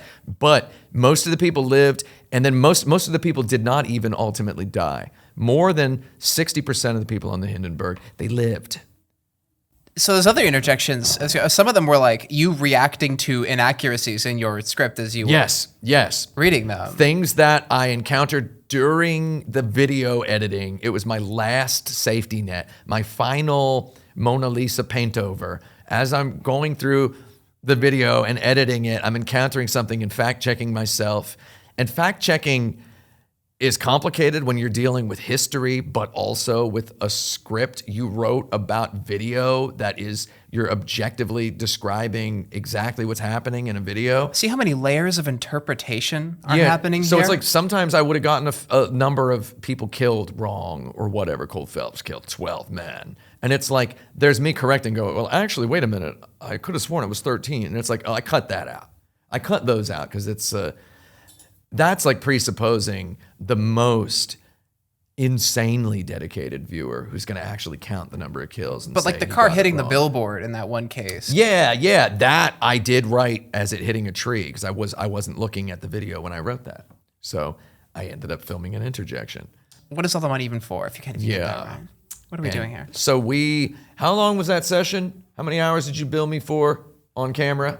The first one? The on camera, the big one. For like 16 hours. 16 hours. 16 hours. That was one session, 2 sessions? 16 hours to film 2 hours. Good Lord. 2 hours and 30 some minutes of video. It was like 3-4 hours. Oh, second session was like 1 minute on camera. Yeah. The final session, which I saved as the I was going to say appetizer. I eat meals backwards, so I ate my dessert first, and the appetizer was last. The last shot of me on camera, there's a shot of me that comes in late in the video. I think you've seen the video. If you're watching this, you haven't seen the video. What are you doing? Like, what's wrong What with you? are you doing? Right? What's your But, problem? here's a trench coat. This is not the trench coat I was wearing in the video. I was wearing an authentic Burberry from the vintage times, whereas this is a dead stock. This is a dead stock Burberry, the gold lining. It's white label, Ricky, white label. I bought this. I wore it outside today. Didn't even feel hot because it's so light and luxurious. But I figured if I'm going to look half like a detective, I might as well look 90% like a detective. And who styled your outfit, if I may ask? Oh. So I went to a man named Sean Crowley, a former designer for Ralph Lauren, worked hand in hand. Not exactly, maybe not hand in hand, but worked with Ralph Lauren for a long time. I think he designed neckties, he designed some coats, he did some designs for some things. He left the Ralph Lauren organization to pursue his passion, which is running a vintage clothing store that is renowned as every time I ever go there, every time I've ever been to Crowley Vintage in down under Manhattan Bridge overpass, Brooklyn, New York, every time I've ever been there, I overhear some white guy who's not very well dressed explaining to his girlfriend, this is considered the best vintage clothing store in the world. Oh, wow, really? Right. Wow. So it is. That's crazy. But it's, I mean, you don't really need the guy to say that because if you're in there and you're looking at it, if you're here, you're family, right? Is that what it says on the door? Something like that. Okay. I can't read. If I could read, I would not let the gamers know because they'd kill me. Anybody who's played a video game does not like a guy who can read. But I can't read. I don't know what this says. I can write, but I can't read. That's the true Gen X problem. If I can be frank, if I can get political for a moment. That's why we'll never have a Gen X president because we can write, but we can't read. That's literally what happened. That's what happened. So I want to move on to the... okay. The suit. I went in. I made an appointment on his website because I'm intimidated by crowds. He's only open 1 day a week, but you can make weekday appointments, and he'll tell you a day he's in the shop. This man is a clothing historian. He has so much cloth in his possession. He has more vintage Ralph Lauren than Ralph Lauren does. Ralph shoppers come to his store. This guy has like an impeccable collection of vintage Brooks Brothers clothing, which is like the sort of thing I was looking for. So I went to him and I was like, I just sent him an email and I said, I need a suit that is as close to an actual private detective from Los Angeles' suit that you can get me. And he's like, come on in next Thursday. And he's like, what size are you? And I'm like, well, like a 39 chest, they're 6 feet tall, et cetera, et cetera. I go in there and he's like, all right, let's take a look at this. And he's like, I'll even throw in this tie. You can have this tie. I got this out of storage, he said. This is a rayon tie by Diplomat Ties. It's very wide. It's 5 inches wide. Count them. I'm a big wide tie fan ever since this. I can't wear a narrow tie. He puts this suit on me. This shirt is a vintage Excello shirt. This is a half-lined jacket. It's half-lined, right? This was tailored by a department store tailor in New York City in 1949 for a man who later wore it in Los Angeles. It was acquired in Los Angeles. And I thought it's a no vent back. And I just thought, you know what? I put it on and he's like, yeah, that's perfect. And then he's like, here. And he like reaches into a drawer and pulls out this alligator belt, this freaking alligator belt. He puts it on. He's like, yeah, that's good. And then that's it.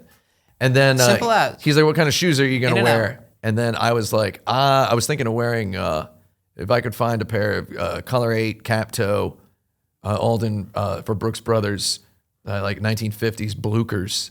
And he goes, I don't have any of those. And I'm like, okay. No. He asked what size, and I go 11D, and he goes, I'm not gonna have that, like, because it's an in demand size. But also, I learned from Mr. Crowley. I learned that men back then were some serious pinheads.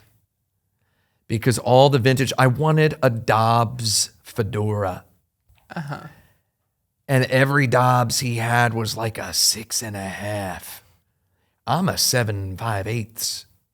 Like these men, these powerful decision-making men, were walking around with little baby boy heads. I think folks' heads got bigger over the last, I think so. 80 years. I think my head got bigger, but I really wanted a vintage Dobbs, a gray Dobbs, and I ended up not able to get one. That's a crying shame. Because he's like, oh, I will never have a size 7.5. They're so hard to find. And let me tell you, I know so much about fedoras now. I know more about fedoras than anyone should. Has this kind of like the style that you've encountered, Oh yeah, doing this video, has that like bled into your daily life and how you style yourself? It actually otherwise? has. So after getting this suit and I wore it, I wanted to wear it like in the neighborhood. I live on 110th Street on the Upper West Side in Manhattan. Do a little promenade, right? You know? And I wore this suit up the street, went to the post office, walked up Morningside Park, and old women were just yelling at me, just screaming at me, saying they love my suit. Decrepit women of serious decrepitude were yelling at me, and I'm sure they weren't that decrepit. I was loving it because they were dressed really well too. The well-dressed women of serious decrepitude, they they might have been thinking they had seen a ghost.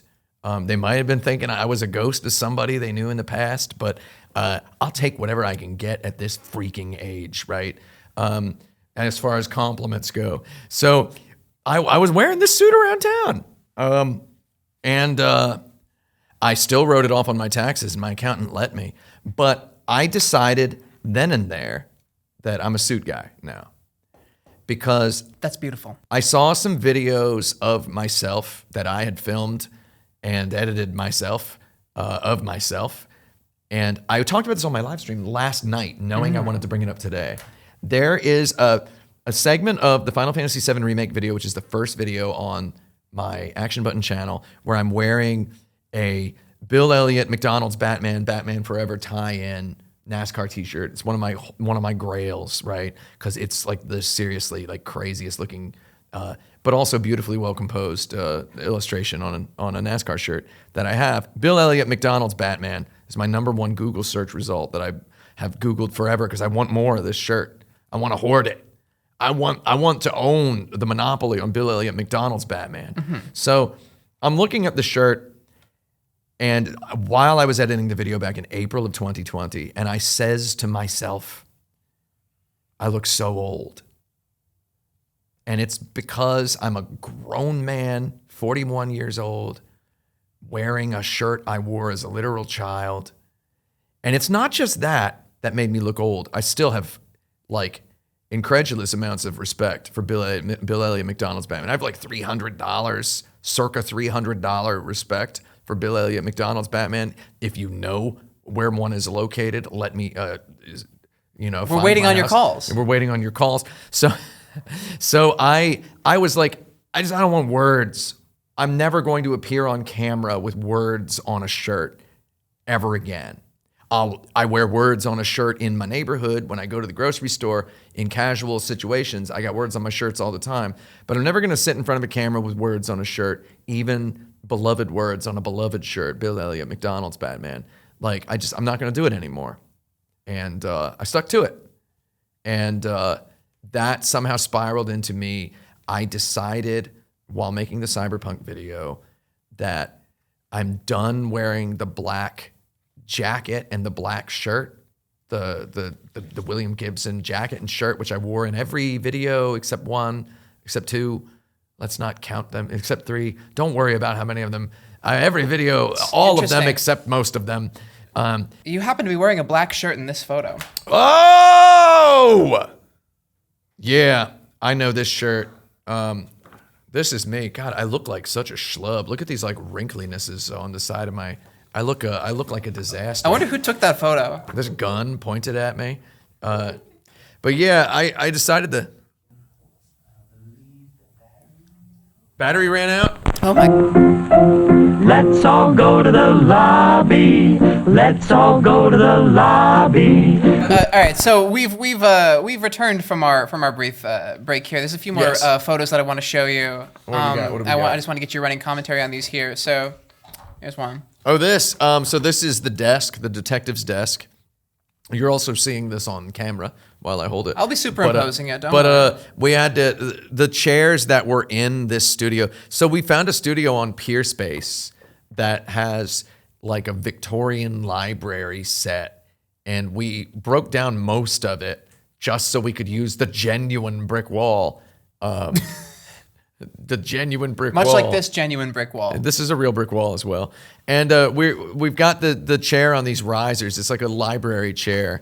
Because we were wondering, do we want to see the chair? Do we want to not see the chair? But we rented all this stuff from a prop warehouse. This is like a real vintage 40s typewriter. This is a real vintage 40s Rolodex. This is all real vintage stuff that we rented from a prop warehouse. And we got a guy named Tim Buckley delivered it for us.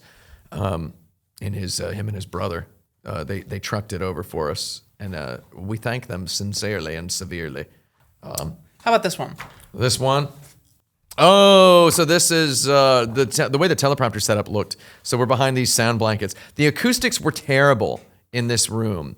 They are advertised as a sound studio, but they are clearly a photo studio for wedding photos. So me and Golok did a walk around days before the shoot, and we determined we would need some sound blankets. But the sound blankets obscured the teleprompter operator's view of me.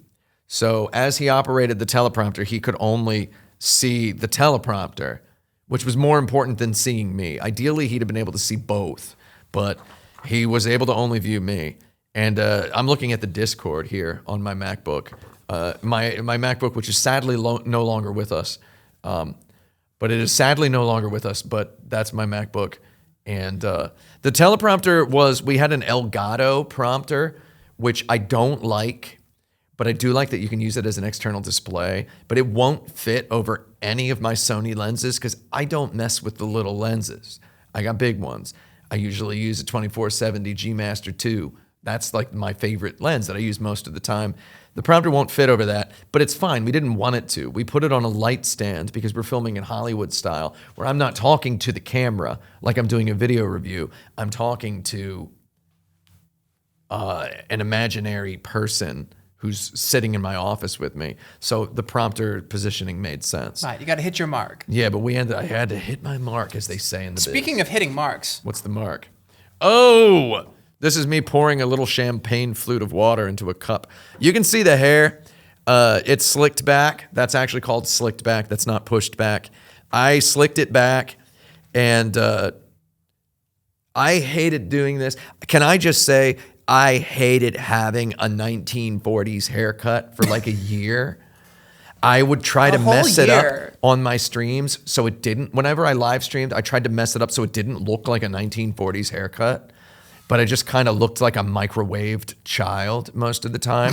So it looked really bad, but it was very clearly this halfway between a Bogart and a Don Draper sort of haircut. Like that slicked back really nice. It slicked back really nice. And when it was slicked back, it looked proper. I looked like a man, whatever that means. Not whatever it is. Not a microwaved child or a leather Muppet, a pleather Muppet, actually, because I'm vegetarian. A pleather Muppet. I look like a messed up sort of individual. I should point out here, I am second cousins with Mr. Fred Rogers, the Mr. Rogers, literally my second cousin. You have mentioned this before, yeah. Ancestry.com, thank you. That's how when I was at the doctor and the doctor asked me, do you have any family history of stomach cancer? I said, no. And then I said, I tried to remember Wikipedia. And I was like, wait a minute. My second cousin actually died of stomach cancer. And I'm like, please ask if my second cousin is famous. But she did not. All she said was, when I said, second cousin, though, does that even count? She, oh, that counts. And I was like, oh, shoot. Darn. I was really hoping you'd say that doesn't count. But it counts enough for the doctor to order an endoscopy based on history. And I do have an irregular Z-line, but no Barrett's esophagus. We're waiting on your calls. So somebody down in Bay Ridge is a liar. And I will find you, Dr. Coetzee. Do you think Dr. Coetzee is subscribed to your Patreon? Dr. Coetzee bilked me out of a floozy diagnosis. Let's not continue. Yeah, we can talk about I don't have stomach cancer. It's not Akira Kurosawa's Ikidu. I think we should talk about the Los Angeles location shoots. Oh, we could do that. You had to go back and do all those again too. Like doing everything twice? Yeah, so we went to Los Angeles to shoot something that is dear to me as something I want to do on every video I ever make now, which is I want to take my camera and I want to feel like a filmmaker, except I don't want to deal with actors and cinematographers. 'Twould be gauche. I just want to shoot establishing shots. I just want to shoot B-roll. Is that something that you've had much of a chance to do before? No, You got to like flex your filmmakerly muscles. But I never had enough money. I'm not a rich kid. I didn't go to NYU film school, right? Like all of the guys who went to Europe on vacation twice a month in my office when I worked on videos. They all went to NYU film school and they got paid 4 times as much as me. And they went to Europe and they posted such pedestrian, mundane photographs on Instagram. Pearls before swine. No offense to them. It's fine. Sorry, but I call you thought swine. If this was me, my Instagram photos would be so much less pedestrian, but still pedestrian probably. I think you can be a little openly jealous as a treat. I was a little openly jealous, yeah. I'll do it, yeah. I was like, I wish I could go to Europe and film cool things. But I'll tell you what. You'll have your chance. I have so many armchair accountants in my hater box that I thought, well, I really got to kind of cook these location shots. I got to essentialize them. Mm-hmm. And so I wore the suit. And I appeared in all my location shots. My buddy Dirk Neely went with me. He skimmed my script and he thinks of all the good locations to go. And we went everywhere in Los Angeles that I thought was relevant. We went to a lot of famous Black Dahlia sites, did not include any footage of anything actually Black Dahlia related in the video for reasons I think I state fairly clearly in the conclusion of Act 2, which is my favorite part of any video I've ever made. It speaks for itself. I really like that whole part. Yes, that is me talking about Netflix true crime 100%. I think some people at Netflix should be in jail for what they've done to true crime. And I mean, that's not even me airing my grievances with podcasts. There's a couple actual like straight up like sniper shots at a few podcasts I hate in that video, in case you're wondering. if you thought something might have been a reference to a particular podcast and you thought maybe I hate it, yes, I disguised a lot of opinions in there, and you can unearth them for yourself if you take your hat off and use your brain. But I went on location. If I found it, you have to find it for yourself. You have to find it for yourself. So I wanted to film myself on camera. Dirk Neely helps film me, and we got all these beautiful location shots. And then I went to Oakland, California to film something, and we parallel parked on the street, and someone blocked us in, jumped out, broke our windows, grabbed our stuff, jumped back in their car. I've been told I'm legally allowed to call it a robbery because I was there and I saw them do it, and my presence did not deter them, and I was loudly protesting. If you're present and protesting, it's a robbery. If you're present and not protesting, like not saying, what? That suffices as protesting. If you're present and not protesting, that's called a burglary. There's a difference. There's a legal difference.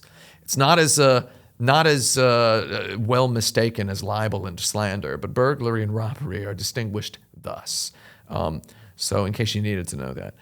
So we were robbed, and they got my backpack, and my camera sling, which had my laptop, and I lost an AirTag.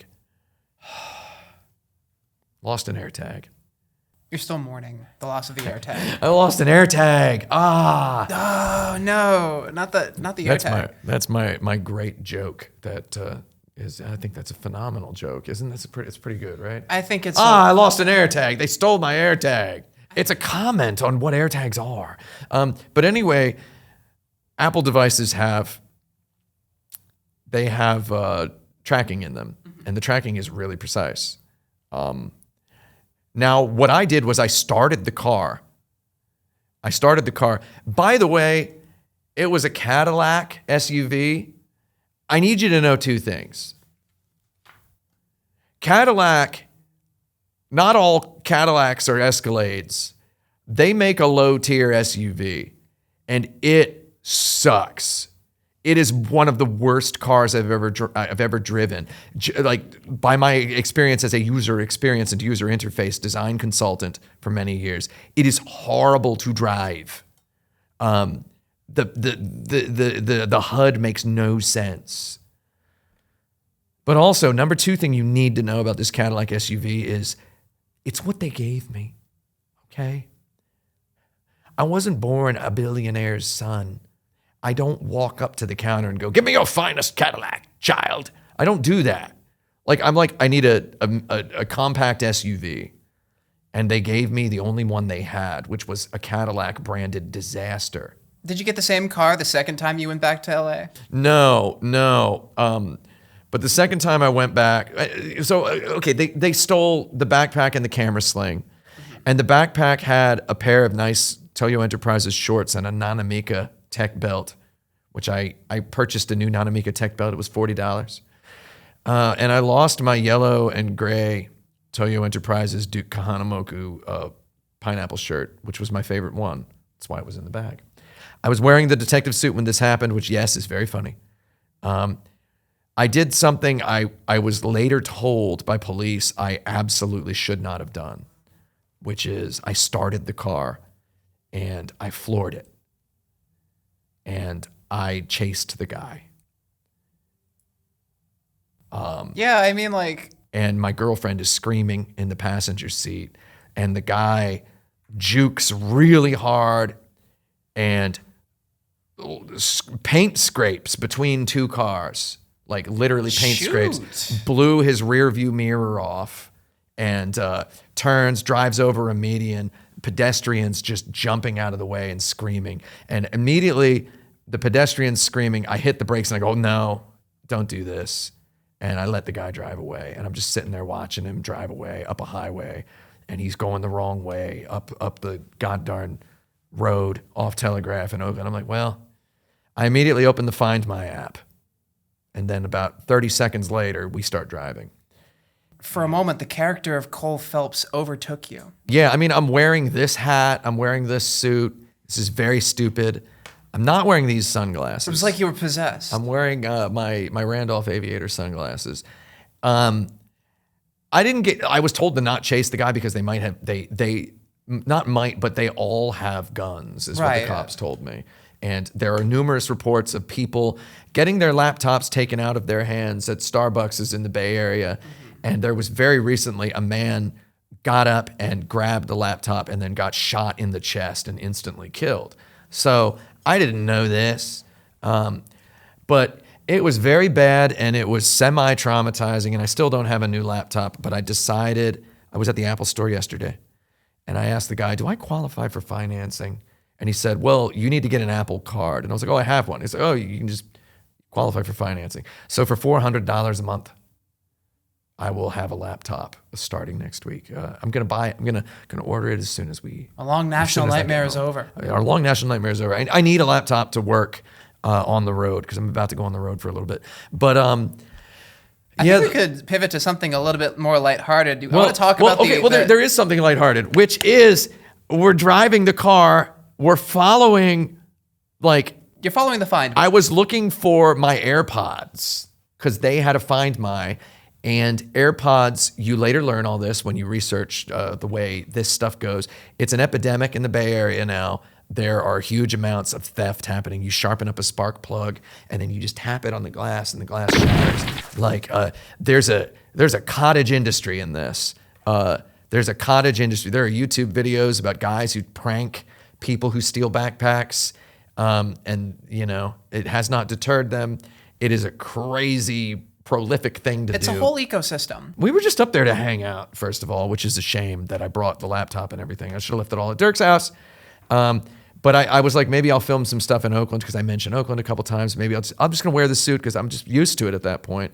It's been sweated in, lived in. It looks real. It looks like a real guy's wearing a real suit. It's been dry cleaned, so that's why I look so fake right now. I did not plan to ever wear this suit again. I meant to get it dry cleaned and hang it in my closet and then never touch it again. But no, I'm wearing it. So we're following the Find My on the AirPods. I start pressing a button on the AirPods on the Find My. And then I'm driving down this back street, this residential street in Oakland, California, and I see a bag from the Strand bookstore in New York City on the side of the road. And that is where these two LA Noire books were.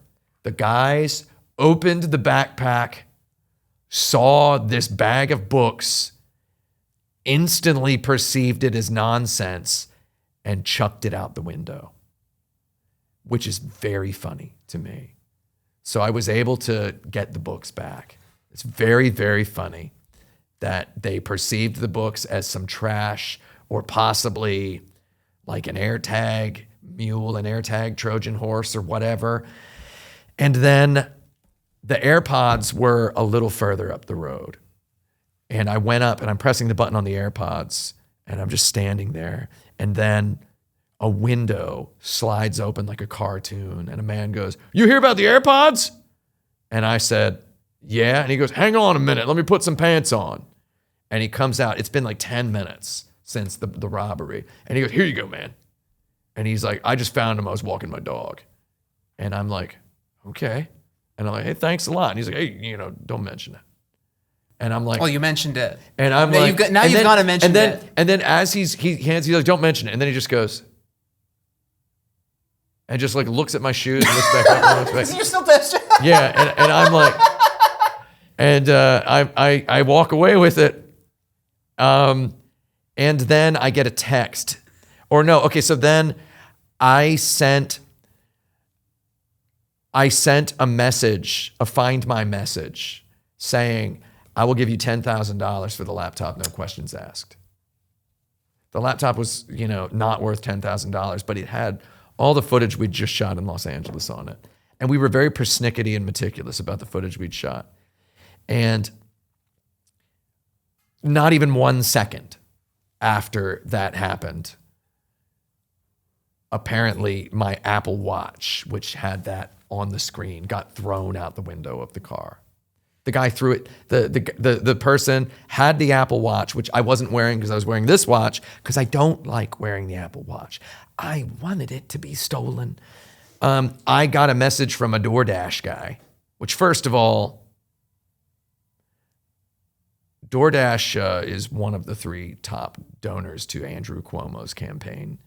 And we do not like that. But number 2, I got a message from a DoorDash. He's like, I'm a DoorDash driver and I found your Apple Watch. I don't have the laptop, so you don't need to give me $10,000. I drove downtown to Ike's sandwich shop where he was perched up because apparently a lot of people who don't want to go outside to buy their own food, like Ike's sandwich shop, loving sandwiches downtown Oakland, California. And he came up and he gave me a hug and he gave me back my watch. So I got it back. And then Sweet. we're driving around with no window in the car. We go back to the scene of the crime, wait for the cops. The cops this is actually interesting. Like a lot of people might not understand this about the cops, but the cops were totally useless and they refused to do anything. We had the license plate number of the Buick. We had a photograph of the Buick because it was taken by Mimsy whilst screaming from the passenger seat of the car, perfectly legible. They were like, yeah, we can't get these guys. Not unless it was, more than $10,000 worth of stuff. I'm like, oh, it was. And he's like, oh, well, yeah, but even then, they got rid of it already. And I'm like, all right. And he's like, but you filed a report, right? And I'm like, yeah. And he's like, oh, it's good to file a report. And then that was it. We waited 4 hours for that. And then we drove to the airport, got a new rental car. No questions asked even. The parking lot attendant at the rental car place says as we leave, by the way, don't get gas at any of the gas stations around here. And I'm like, what do you mean by around here? And he's like, just any around here. And I'm like, why not? And he's like, you'll get robbed. And I'm like, okay. And I'm like, just out of curiosity, how likely is it I'm going to get robbed at a gas station by the airport in Oakland, California? He said, 100%. And I was like, oh, okay. And then I'm like, have a good day. He's like, you want to get on the highway a couple miles away. I'm like, all right. He's like, you want to get down like San Leandro at least. I'm like, okay. And he was so matter of fact about it. And, given the experience of the day, I can't help but believe him. Right. Yeah, I go out to dinner at a pizzeria owned by my friend who wasn't even there the day. He didn't even show up to talk to me because he didn't know I was there because I didn't tell him I was coming. Well, that'll do it. Right? But I text my buddy Dirk. I'm like, all right, I'm going to come back in 2 weeks. I'm going to buy I've located a Sony A7S III in New York. A man was selling a Sony A7S III for very cheap. And I met him in Manhattan. He was a Palestinian documentary filmmaker.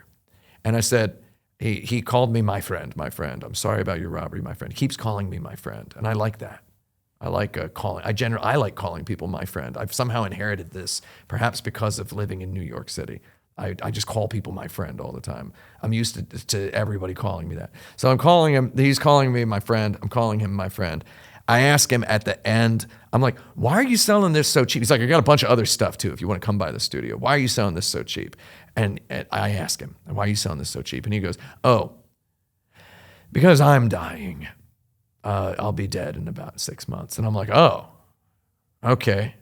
And I'm like, well, that sucks. And I never got any more of his stuff because I was just too busy and he died. So shout out to that guy. Thanks for the cheap camera. We shot all the B-roll Los Angeles location stuff.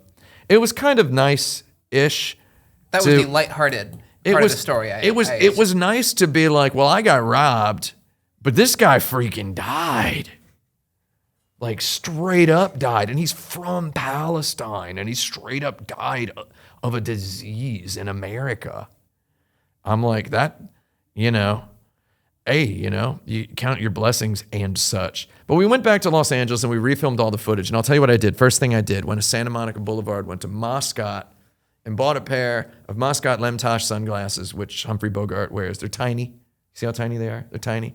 Humphrey Bogart wears these in a couple films because I was squinting in a lot of that B-roll. I was in the hotel, staying at the Biltmore. You're squinting like Cole Phelps squints. Yeah. He does a lot of squinting in that game too. So again, speaking of this video as a video game review, my mentioning his squinting, if you look up the photos of the motion scan rig that was used at Team Bondi, Those to do lights all the are footage, so bright. He has insane lights in 360 degrees around his head, and he is squinting the whole time. That's why I mentioned that. It's very funny. But I was squinting like Cole Phelps. And I was like, you know what? I'm looking at it in the Biltmore Hotel because I'm a method actor. And I had to stay in the Biltmore, which, yes, is the hotel Betty Short was drinking at the night before she died. I can call her Betty because I've researched her enough, and I owe her that much. We're on a nickname basis. She was staying in that hotel the night before she was murdered, the last time she was seen. So we stayed in there in downtown Los Angeles. And she didn't stay in the hotel, but she was drinking at the bar there. And I did have a drink at the bar there. I had a cranberry juice, just to say I did so, wearing this suit. Didn't take any video of it. It would have been gauche. Is this where the hotel bar where you met those Instagram models that you talked about? No, that was the Bonaventure on the same trip, also post-robbery while wearing the suit. Sorry, that was pre-robbery, before wearing the suit.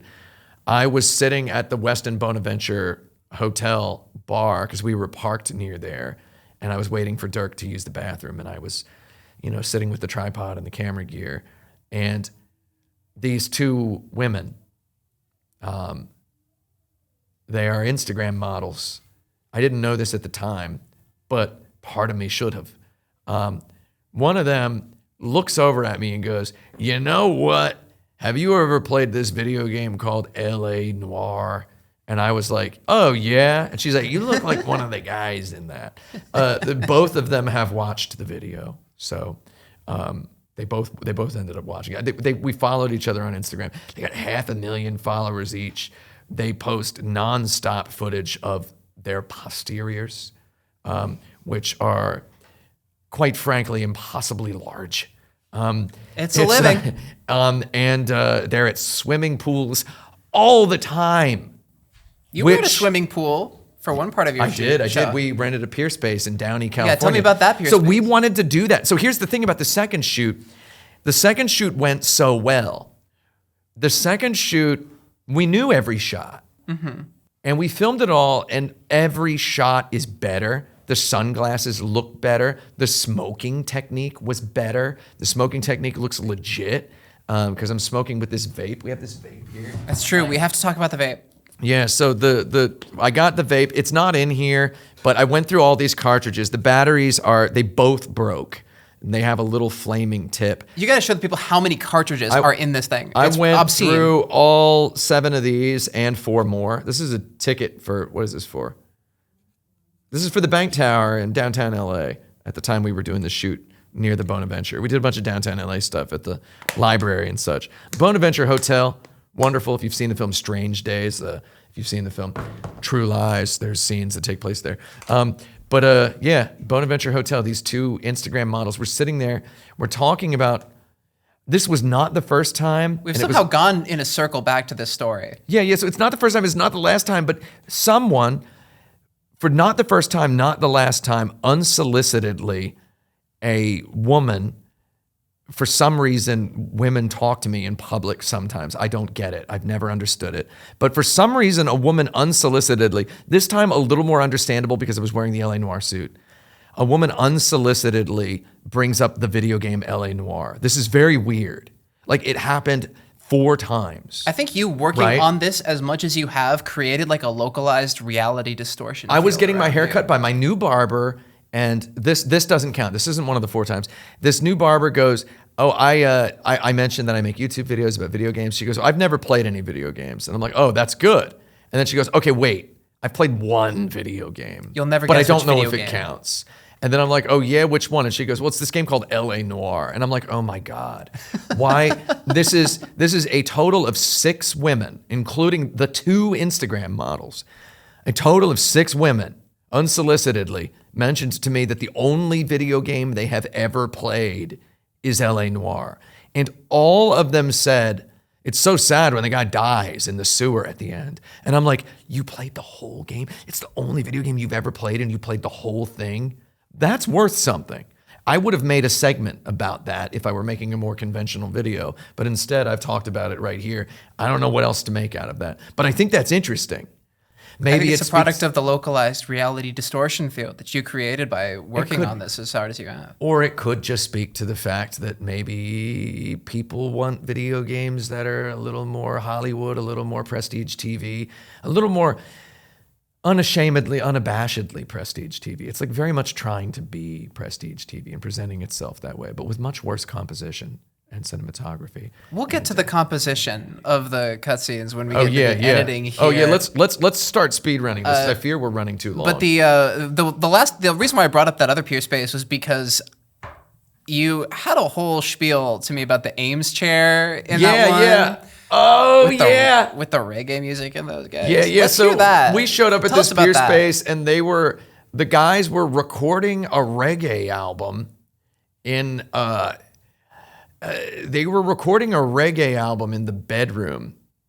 And we'd been told we'd be able to shoot some sound there, but no.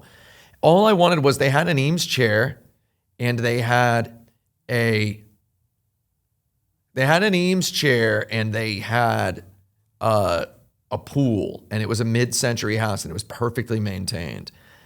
And I'm looking at the Eames chair. We did shoot a bunch of footage of the Eames chair, but I never used it. I didn't use it for anything because I hated the painting that was on the wall behind it. It was awful. And I tried to remove it, but then it was just an empty space. They wouldn't let me. I tried to remove it in post. They wouldn't let me remove it in pre. Like they were like, "Oh, you got to leave it there. Sorry, you can't. His painting's got to stay on the wall." And it's just the Oh, it's their ugliest dad's piece. place? Yeah, I think it's like their dad owns this beautiful mid-century house, and they just, we shoot music videos here, and we film, we record. If you ever need to produce an album, we got a studio. And I'm like, okay, like these guys have Has to be a reggae album, though. It can't be any other it kind has to be some kind of reggae album. And I'm not, I'm not a world famous reggae critic, but shoot, that was some whack reggae, dude. That was some. I've listened to Bob Marley and such. I know what reggae sounds like. I like it. But what were you guys doing in there? If you're watching this, what were you freaking doing, man? But yeah, we filmed out at the pool. But the Eames chair, I'm like looking at the Eames chair, and I'm like, oh, nice Eames chair. Is that a real one? And the guy goes, yeah. And I'm like, wow, he's a liar. And he's both. He's either a liar or he just doesn't know.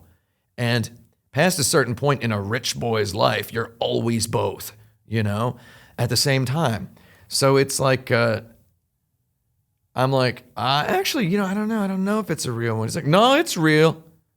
And then he asks his brother. His brother comes in, and he goes, is this Eames chair real? And his brother goes, and he's texting. He goes, I don't know.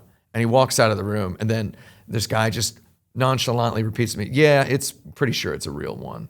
And I'm just like, wow, that's straight up, richwhiteboys.com. Like that's just like, that was like a perfect interaction.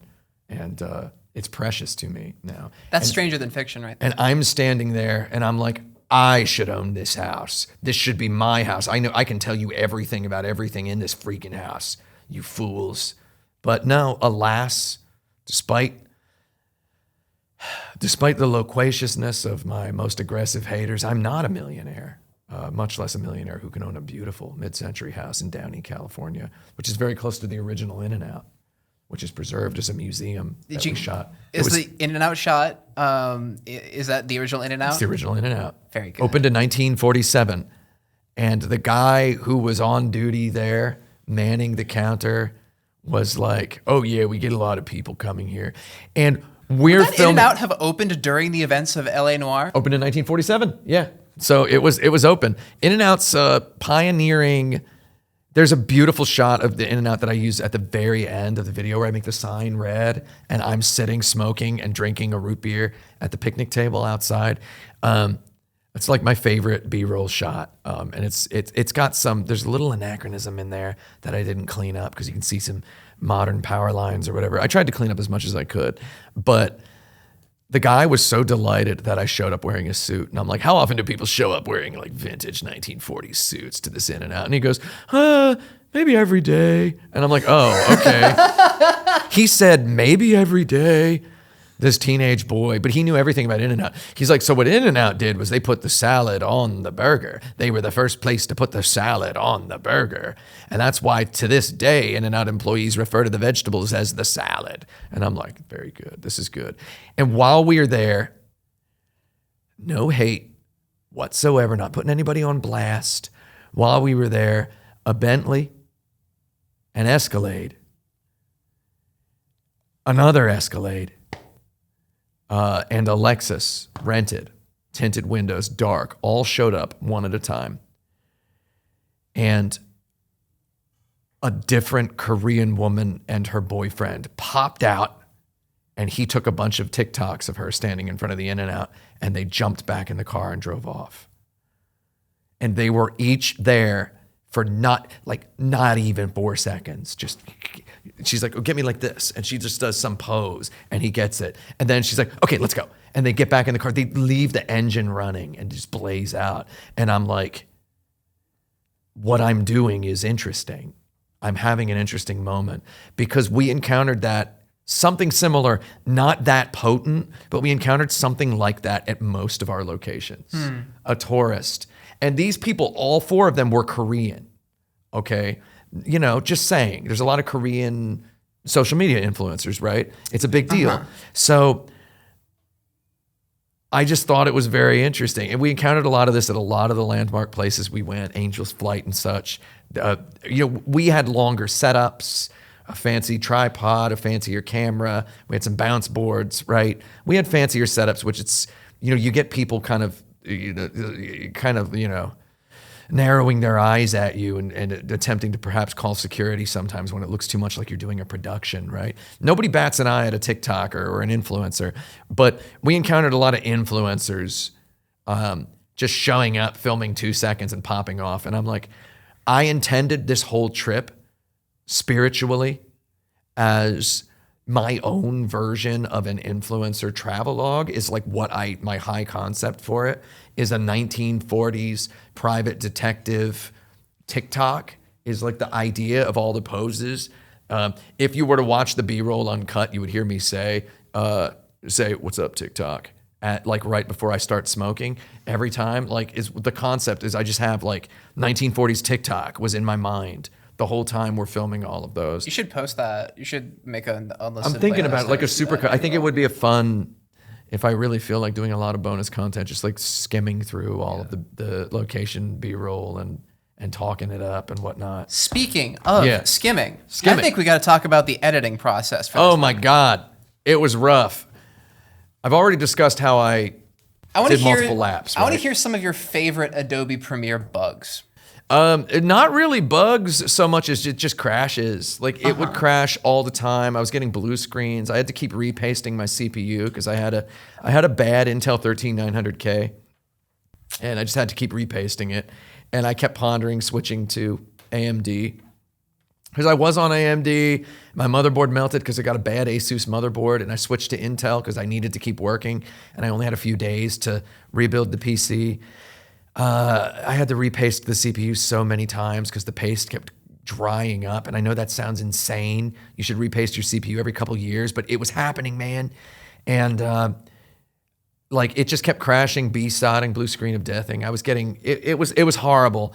And I did a lot of rotoscopes in After Effects where I was rotoscoping characters out of the video game. Because usually I shoot in front of a green screen. This time we shot on a set. Usually I have myself on camera for the whole video and I just hide myself by putting video on top.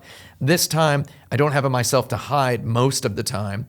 And shout out to our buddy Choops who remastered all the audio to make the microphones sound scarily close. Like the voiceover and the on camera. A lot of people think that we shot the whole thing on camera. We didn't, but it's practically indistinguishable. It's really close. I mean, obviously I can hear it because I had to sit with it forever. But the on camera audio sounded terrible until Choops did whatever he did. He used a bunch of analog stuff. He made it sound fantastic. But I'm like, well, I can't put myself on camera for most of this. What if I start rotoscoping characters out and having them floating over stuff? And I ended up just completely, vigorously, violently overhauling the whole visual language of the game LA Noire. So, I mean, I think a lot of people, I got a message, a nice message from someone. I might have received 100 messages from people saying it's just a let's play or just a long play. But I received one beautiful message. Telling on yourself. In my received- professional opinion, you're telling on yourself. I received one beautiful message from someone saying, I watched your video and I loved it. And I followed your advice. I didn't play the game. I just watched the video, which I think is, I want to replace the game with this video. More on that later. More on that some other day. But this person says, I watched it and then I decided to play the game. And I'm like, this is good. This is what I want. I want people to try to play the game for themselves. And I was surprised that it doesn't look like it looks in your video. And I'm like, excellent. Because I mean, all the cutscenes in the game are CinemaScope. They're 21x9. All the cutscenes have this anamorphic thing going on, which I love an anamorphic lens. I know what an anamorphic lens does because I watched a YouTube about it very, shamefully recently. How else are you supposed to learn about anything? Yeah, I mean, I didn't go to film school. I'm not rich. I worked at Target 36 hours per week through college. Okay? Target. Anamorphic lenses. But I got a useless degree in journalism, and now journalists are being fired and laid off left and right. And that's why I love to read old newspapers, Carl. But what was I talking about? We were talking about the visual language that you adopted in the editing process. I started doing stuff with on-screen text. I started rotoscoping characters. I have 880 rotoscopes that are hand done in After Effects. They took several minutes each. I would have whole days where all I did was rotoscope because I'm like, I don't feel like editing the video. My head hurts too much. I have a 48-inch OLED monitor that I can set to FPS mode to wash the colors out. So it's easier to see the borders. And let me tell you, if AI wants to take that job, it can. Nobody in Hollywood wants to do that. And it's very funny that toward 2 days after I finished editing on the video, Apple released Final Cut Pro 11, which has a new feature called Magnetic Mask, which is actual AI on your chip, on your M4 Max chip. And it just knows what a person looks like. After Effects. Does it know what a hat looks like? After Effects did not know and could not learn what a fedora was. It could not learn. It misunderstood the shape of a fedora 100% of the time. I was having to hand draw 20% of the frames. And it's so the way AI, and it's not AI, it's not even really machine learning. It's like a little robot is born when you start the task. The task is cut this guy out from the background. A little robot is born that goes, yes, I'll do it for you, my friend. And then you tell it you spend one frame, the hero frame, you tell it what you like.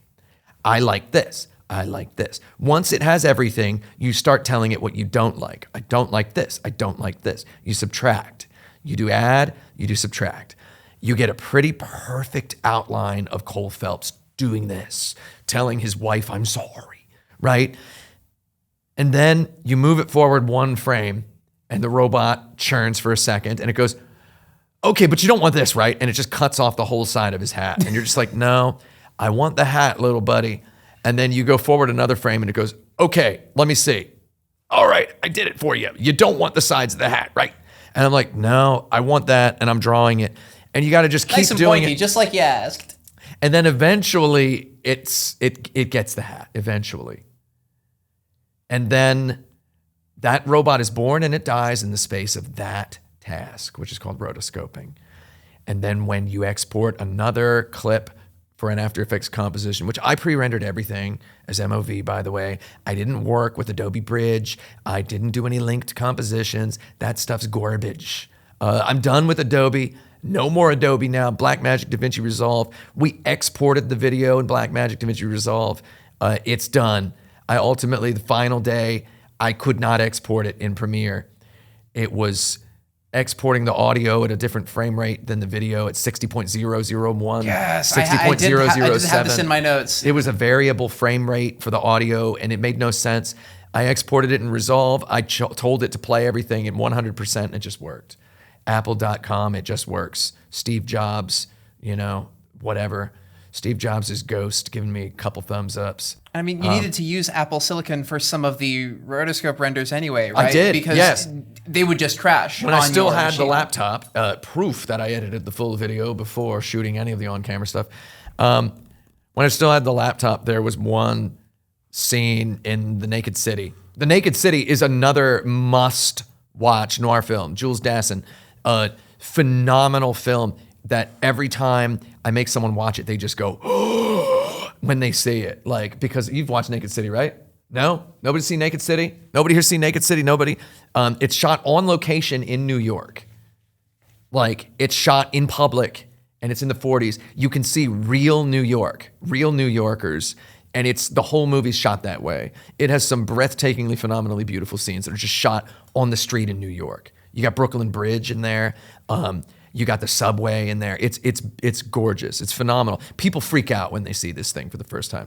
Like people who are like film people, right? If you ever get a chance to see it playing on film, like jump at it. I've jumped at it exactly once. I had one opportunity in my whole life.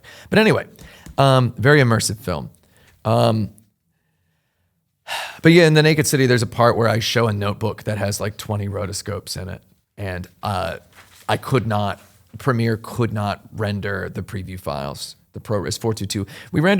I render all preview files at ProRes 422 LT as I'm making the video, because I export in ProRes 422 LT, and then I stitch it together and I export the whole thing as a .mp4 with very YouTube optimized settings. What are those optimized settings for those curious? It's just 45 megabits per second for YouTube. That processes instantly. So this 9-hour, 38-minute video processed instantly on YouTube when exported at these exact settings. And I actually had to re-rig them in Resolve, but Resolve is, first of all, much faster to export. And I used Resolve's audio normalization, which you can specify -14 LUFS, whatever. And we actually nailed the loudness target. Or I keep saying we, but I was doing all this by myself, this final part. No credit to anyone else for this. We nailed the nailed the loudness target, 0.0 decibels on YouTube. Nailed. Choops' raw export was -2.1, which is like actually, honestly, like totally perfect. But I normalized it.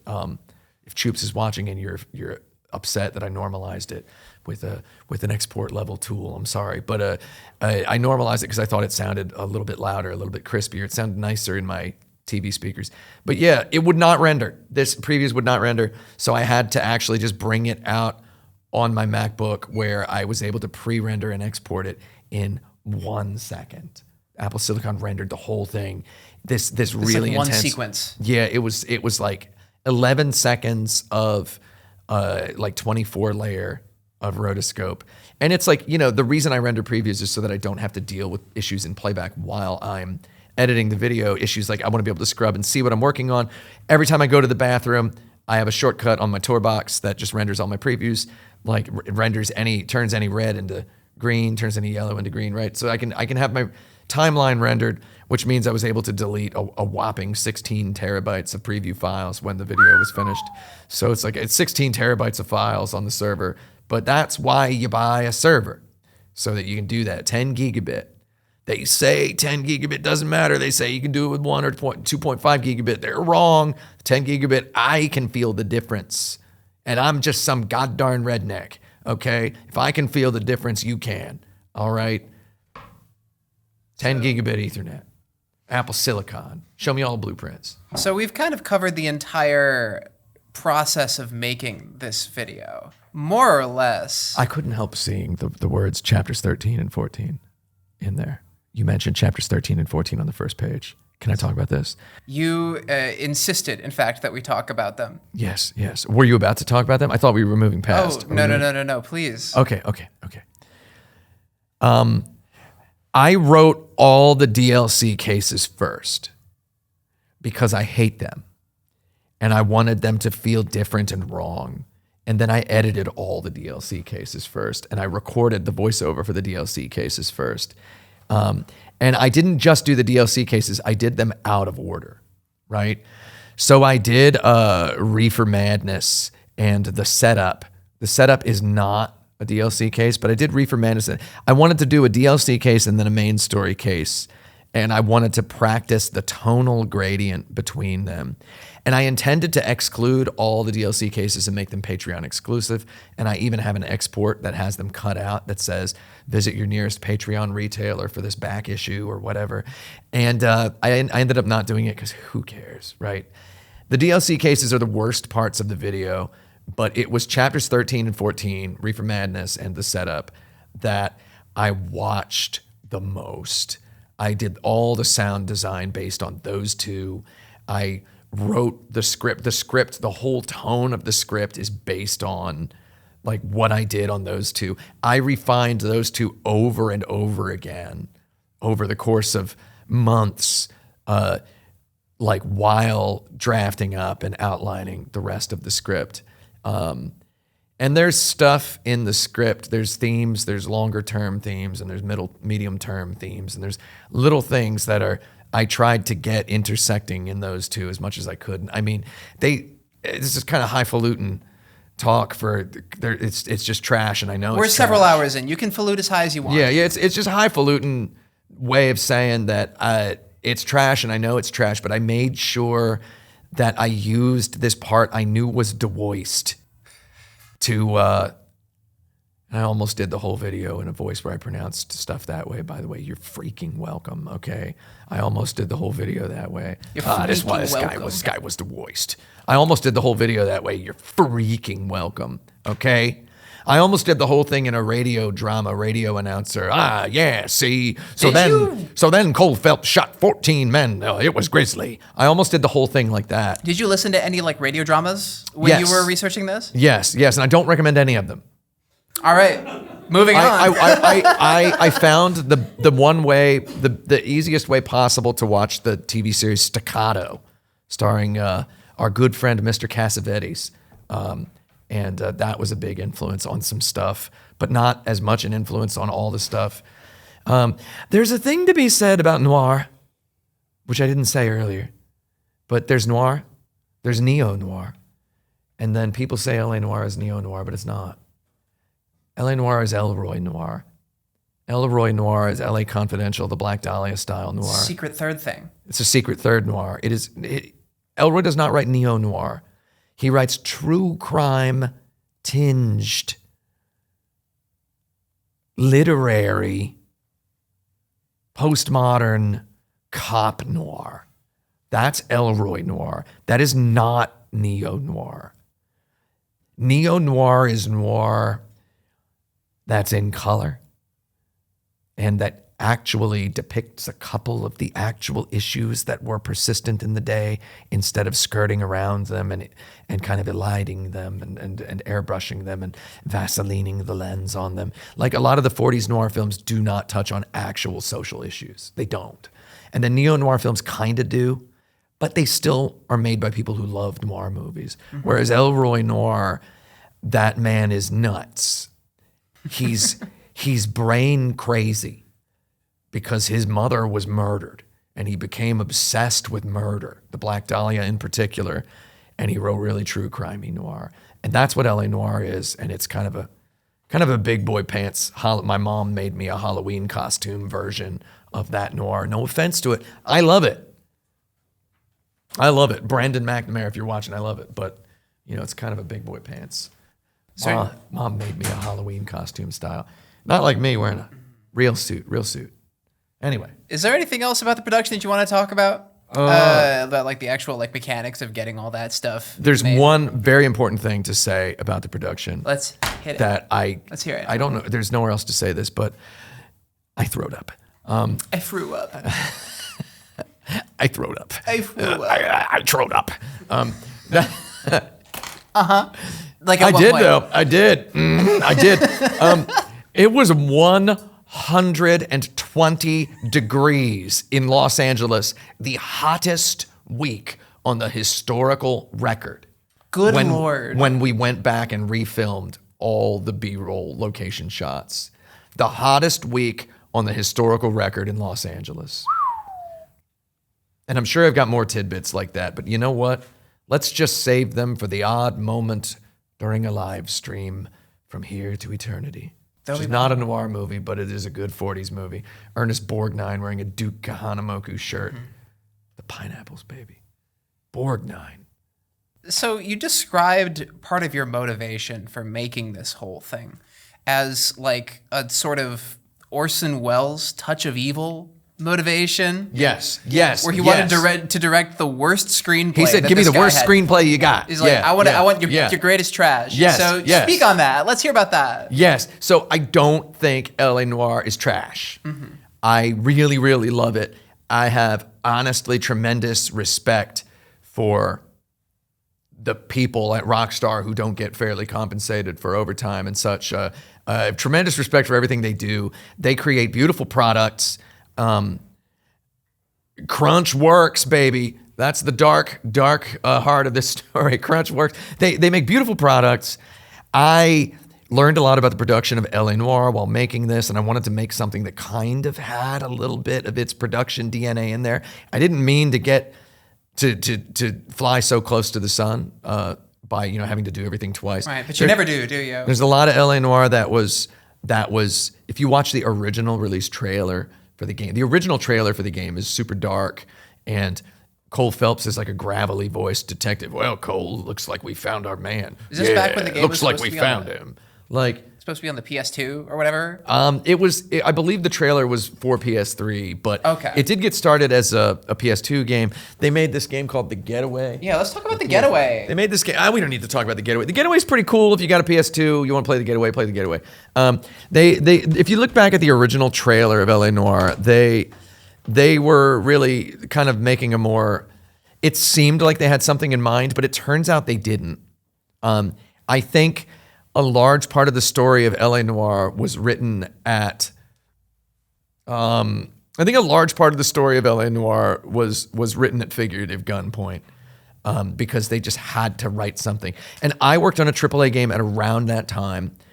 I no shade to my former. He called himself my boss, but no, you weren't my boss, buddy. I own you now. It's fair. No offense to Goichi Suda, but he wrote a script for a game called Shadows of the Darned that was to be published by Electronic Arts or E-Arts or Electronic A, and they gave us a whole lot of money.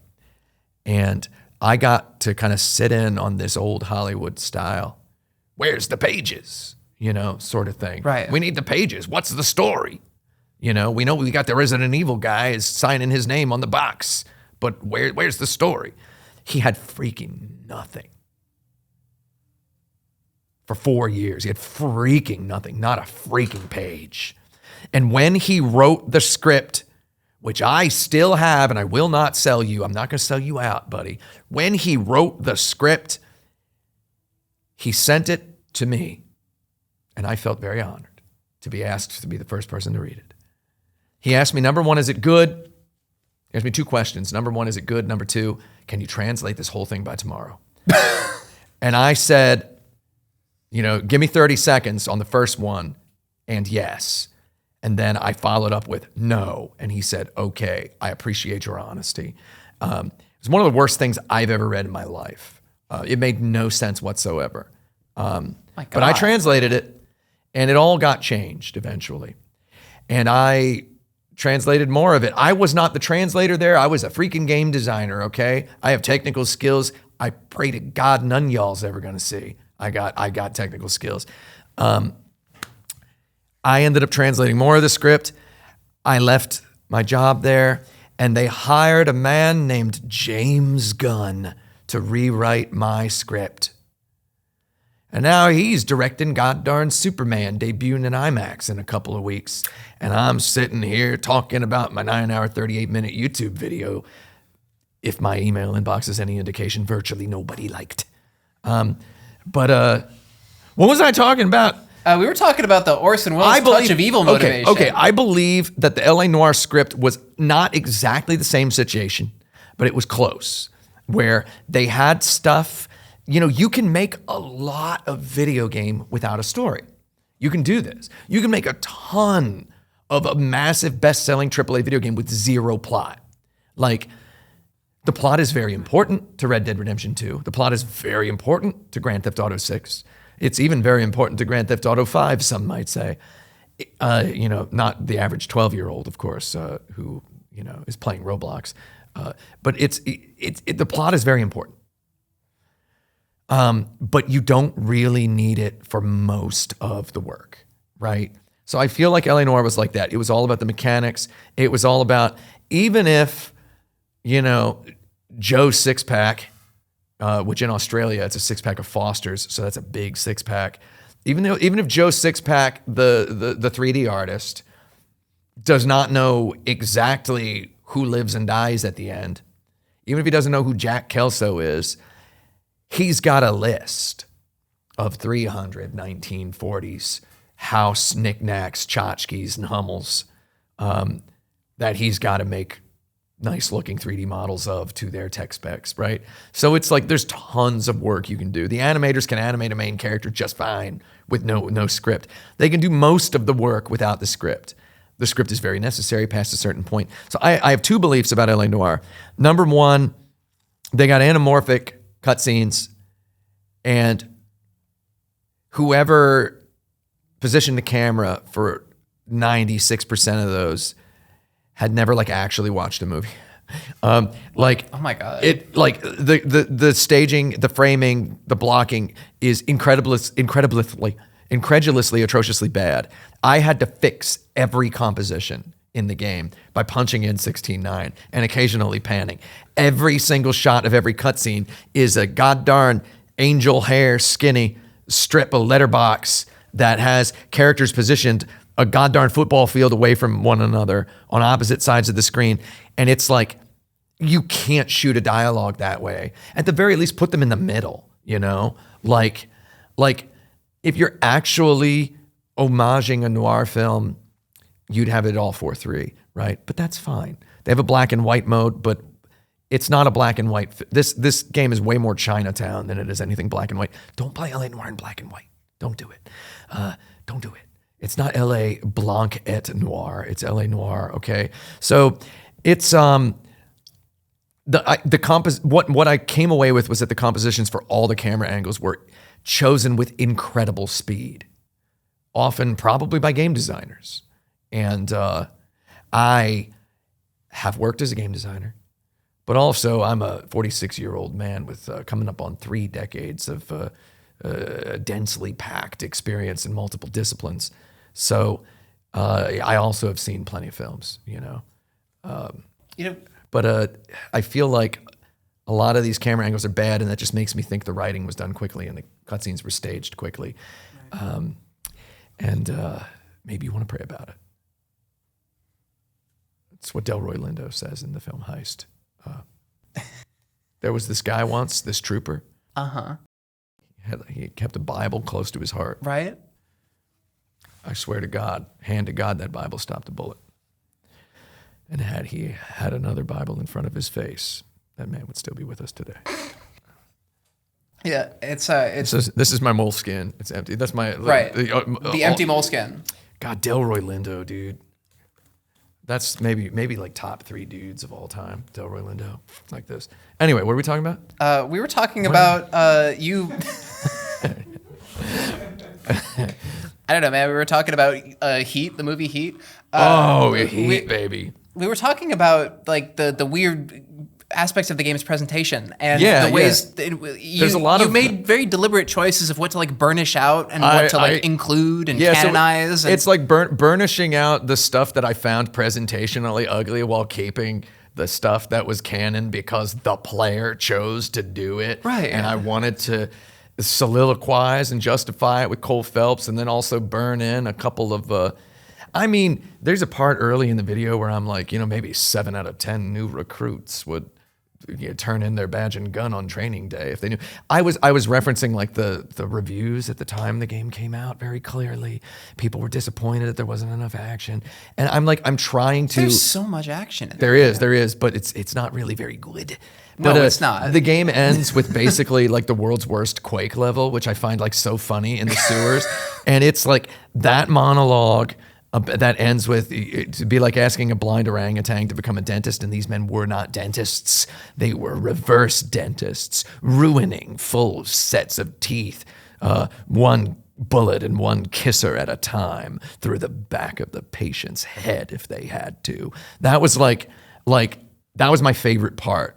That's me talking about these men were in their right place now, the place the world had actually prepared them for, right? That's me talking about how you're a gamer. Finally, you're shooting and killing people. Finally, at the finale of this game, Nothing right? a shooter game loves more than a sewer level. Yeah, LA Noire, above all else, IGN should give it a 10 out of 10 because water, so Appropriate smooth, it amount of makes me water. thirsty.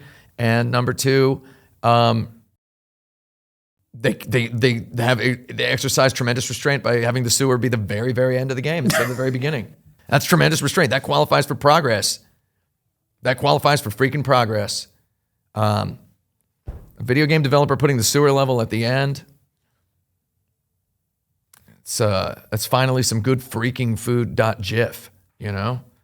Right? A sewer level, there's like the least pretense to arrange it in the way that you want to design your encounters, right? It's like you can make a sewer look however you want, and it's corridors and it's good for shooting in. I like that sewer level. It's so stupid. There's a part where the first time I played the game, Jack Kelso got his hat shot off, and he goes, "That was a $7 hat."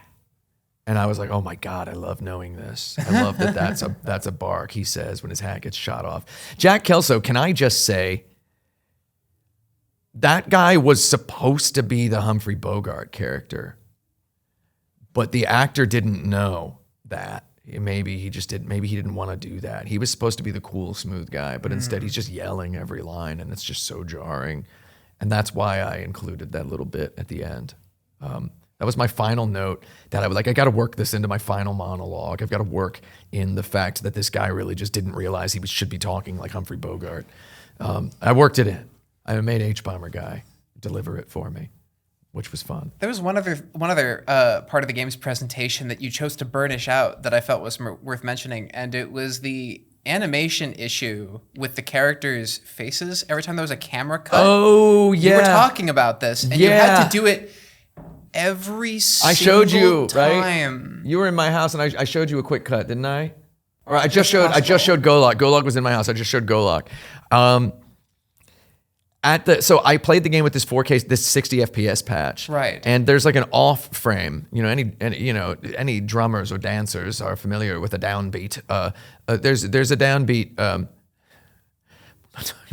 There's a frame that you're not supposed to see, and it's hidden by the 30 FPS update, right? The update is on 30. And if you change that update to 60, you're seeing this one. I mean, a retinologist would tell us it's infinite frames actually, but you're seeing this one frame that is instantiation. It's all the characters being instantiated in the scene I think it's before the update. It's like a fixed update, maybe they instantiate. I don't want to speak to their scripting, but because I've revealed too many of my hats so far. But it's the characters are instantiated, not really in T poses, but they're in weird poses, flat lighting. Their heads will be off in a neutral expression. Their hats will be off, and it's very nightmarish. And it's a single frame. You got to set everything in place, and then you can put them where they need to be. Yeah. So you instantiate them in one frame, and then the next frame begins with the in-engine cutscene playing. So the in-engine cutscene will have all their hats and stuff positioned. I originally edited it so those were left in just because they were really jarring.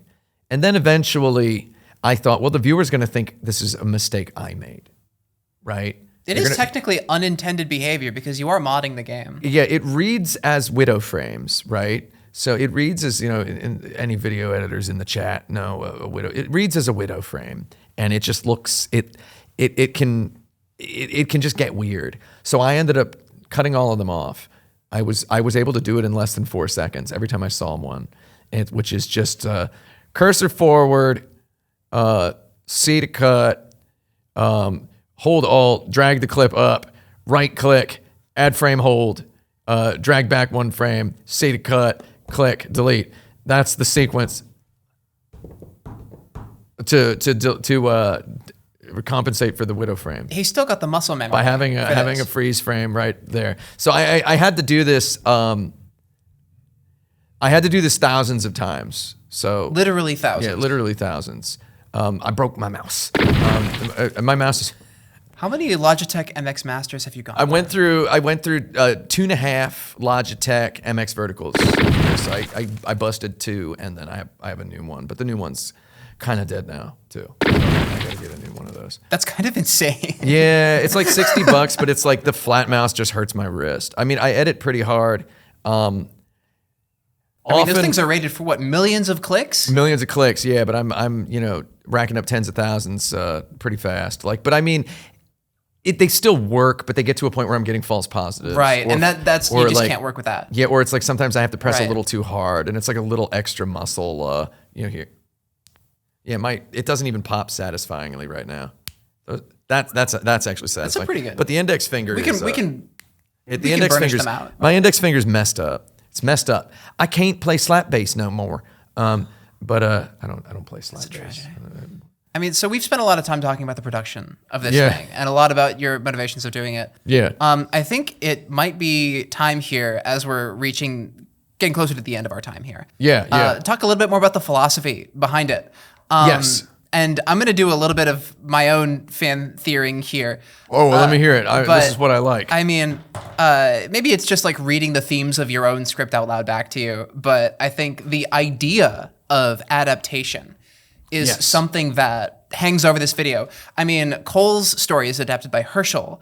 And then Herschel adapts it into this novel that you then turn around and trace back to its source and adapt into your own book, Yeah. which is then picked up by Evil H. Bomber Guy, who is going to adapt it into a screenplay. Yeah, which a screenplay which never gets produced, and then it gets adapted as a TV show, which never gets produced, and then the rights fall to a company in Australia that ends up making a video game out of it. That's canon. That's canon That's to like the- the little loose canon. having H Bomber Guy play a plagiarist was the fun little joke that I thought was really good. The payoff of which is Yes. exclusive to this video. So it's seems. actually worth noting. So one of the major driving factors when I made this thing was taking a first impression and running with it. That's what I call canonizing. Canonizing a first impression.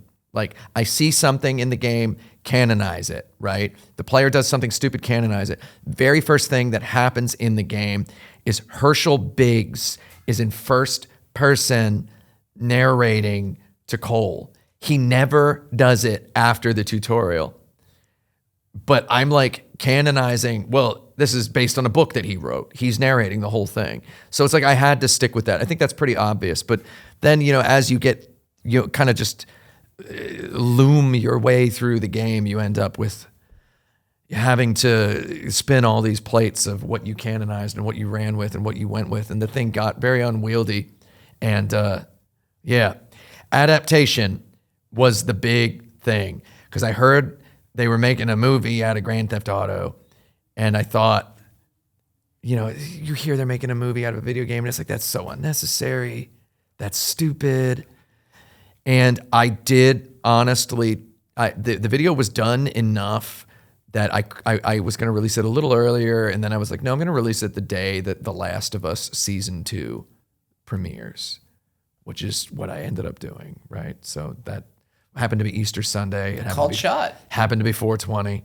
So, I got that. That was like, that felt really appropriate for a bunch of reasons. Because basically, I adapted the game into a sort of whatever, right? I adapted it. said that you see this review as a novel more than anything else. Yeah, so I wrote it as a novel. It reads like a novel. It feels like a novel. There's less in the frame story of the finished product than there was in the earlier drafts, but I did have more frame story stuff. I wanted an actual person playing the client and butting in with questions as like a reader, viewer surrogate. But, you know, it becomes difficult to get any person at all, much less a person talented and patient enough to sit in on something like this, to sit in for the duration of a project this unwieldy. But it's like there were opportunities to make it shorter, but I just kept thinking, I got to do the whole game. And I've got to do it very lusciously and luxuriously. I've got to spend my time deliciously, you know? I have to really, really make sure it's legit, right? Like I have to make sure I get all the stuff. Like everything is accounted for. And it's like you get to a certain point, you know, Synecdoche, New York and whatnot, right? You start thinking of these things. How much of a simulacrum am I trying to build of this game? And I didn't even know about The Last of Us, the HBO show, which is just, that's not an adaptation of a video game. It's a port of the video game. It's just another remaster of the game. I like that you make the distinction. Yeah, right? So I thought, oh, am I doing something like that for this game? Am I doing a remaster of this game? Is that what this is? Everybody who plays L.A. Noire is adapting Cole Phelps' story for themselves. Exactly. And that's why almost all video games, as Hideo Kojima once said, are role-playing games. Right? That's why right. he said that. That's right. You know, I've been told by persons anonymous that they get it already from the first 20 minutes. And it's like, I'm sure you do. But it's not about getting it. It's about not like receiving it, you know? It's about bathing in it. It's like, yeah, the review is the review is in the ways in which you adapt it. It's not just the fact that you are adapting it. Yeah. It's the way, what you choose to focus on and how you focus on it and how you highlight it and how you talk about each different story beat. And it's very much, I did it. Like, I think ultimately my script was funny enough for me and enough of a review for me, but also there were times writing the script where, like, later editing the video, I would hear a line and I would just be like, is this straight up from Raymond Chandler? And it's like, no, I just wrote this really terrible sounding line. And it's like, if you've never read Raymond Chandler, this is the thing about parodying noir. This is the reason neo-noir exists, is because Raymond Chandler's Philip Marlowe is very funny. And he's funny constantly. He's literary, he's worldly, he's well-read, he's smarter than all of the dunces he associates with. He's a clever, world-weary individual. And the writing it pops. It's punchy and it's funny throughout, right? And if you make a parody, what are you really doing? If you parody it, you're just kind of drilling on tropes, right? You're just kind of trope on a rope, you know? You're just dragging your tropes around. Like, that's all you can really do. It's already funny. Parodying something that's already funny, a little bit dangerous, I would say. So I'm trying to do that. It's like telling the same joke again. Exactly. It's like you tweet a joke and then someone revises it for you, you know? And that's who this video is for. It's for everyone who's ever revised a joke that someone tweeted on Twitter. Wait, is it what? No, I don't know if that's what I meant to say, but you know, we're gonna leave it at that. That's okay. We can move on. I mean, like, there's a lot in the review about you sort of bumping up against the edges of the narrative and what it allows you to do. Yeah. There's some pretty strong bumpers if you're like enough of a dope to not even realize what's going on with Garrett Mason. Yeah, yeah.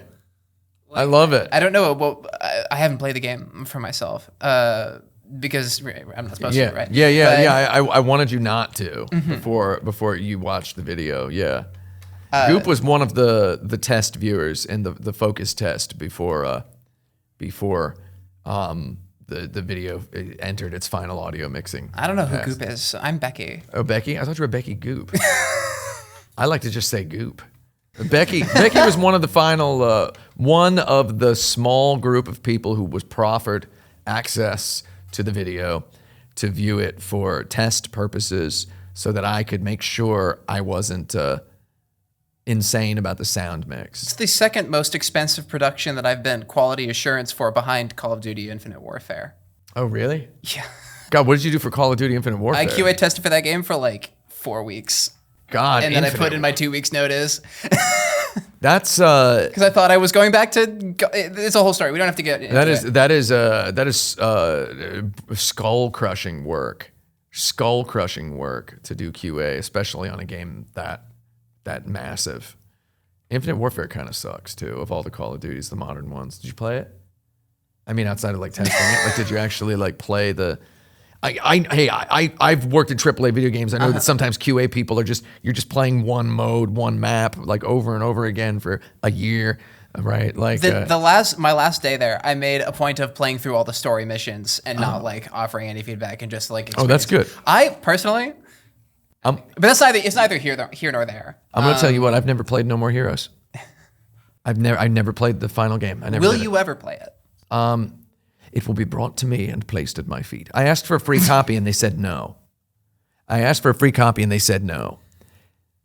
said, can I have one of these many free copies?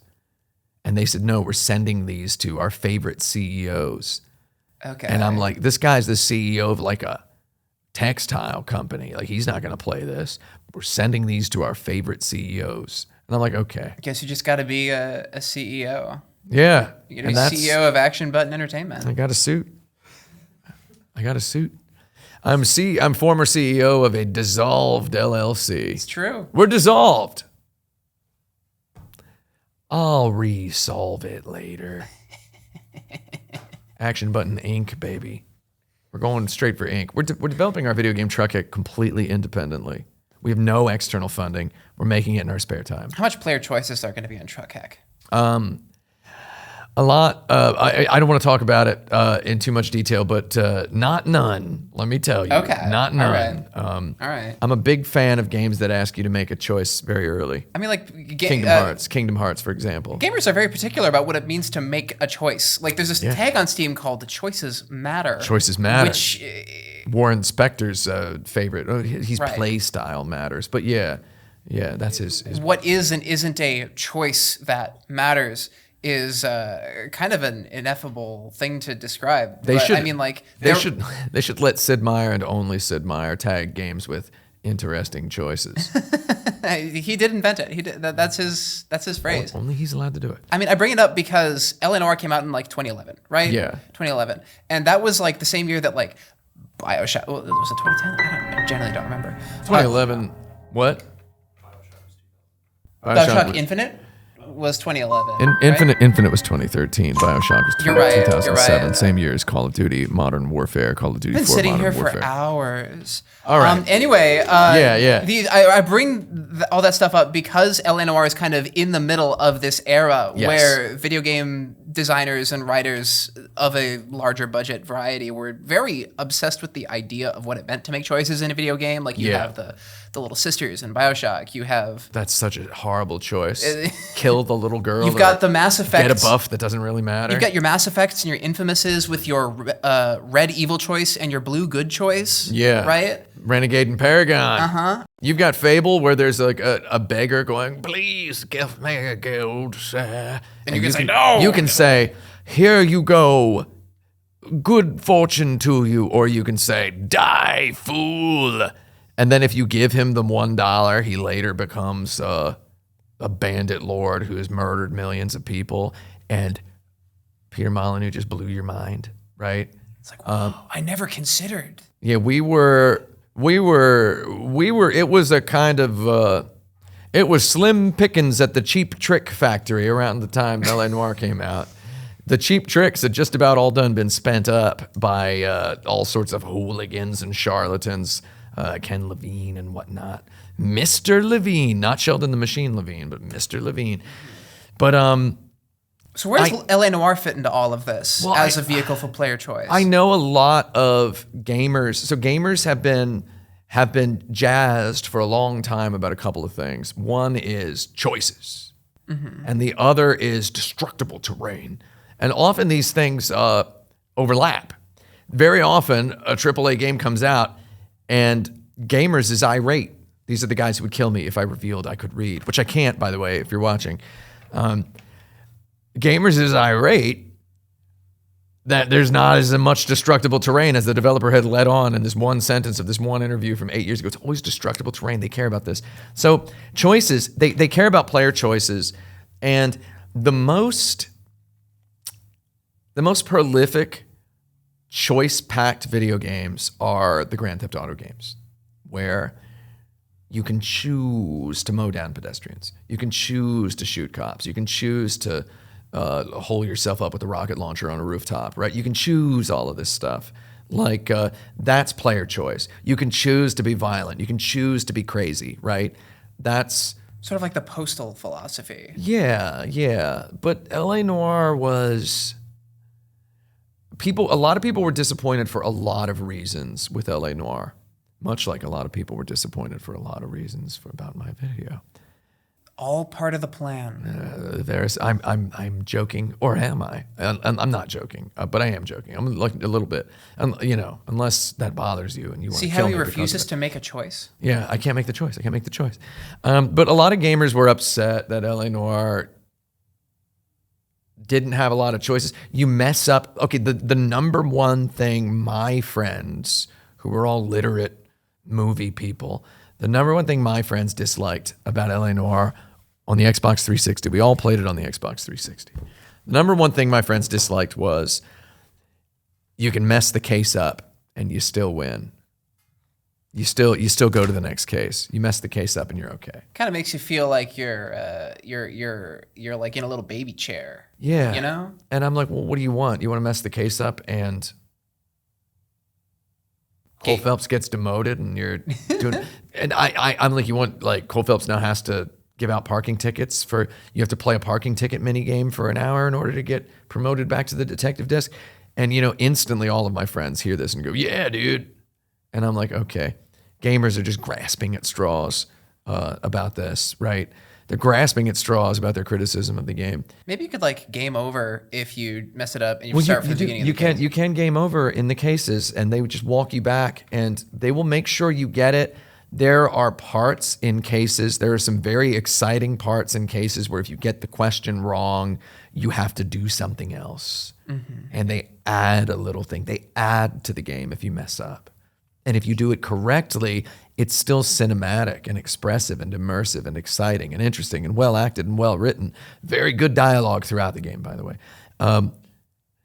It's still interesting, but it's not. There's not quite as much stuff as if you mess up, right? But then sometimes you're messing up on like a tailing sequence, and it's just like, oh, please do again. Please do this again. You got killed by the bulldozer. Please try again. And it's like there is more than a couple moments in the gamer's mind in 2011 and especially in 2020 or 2024, 2025. There's more than a couple moments where you're like, well, what's the reason this is a video game? Why is this a video game? There are a lot of moments that even I love this stupid game. I'm a big Shenmue fan. This game is a Shenmue. I think it's a better Shenmue than Shenmue. Don't tell Yu Suzuki I said that. But it's, I'm just like, I love this game as an immersive thing, as a work of immersive theater.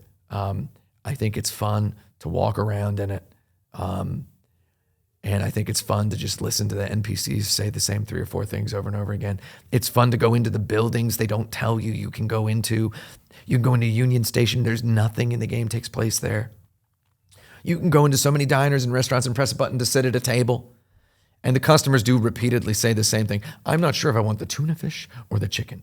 Like they'll repeat words. Boy, that steak has seen better days. I have no idea what happened there, but that was very fun.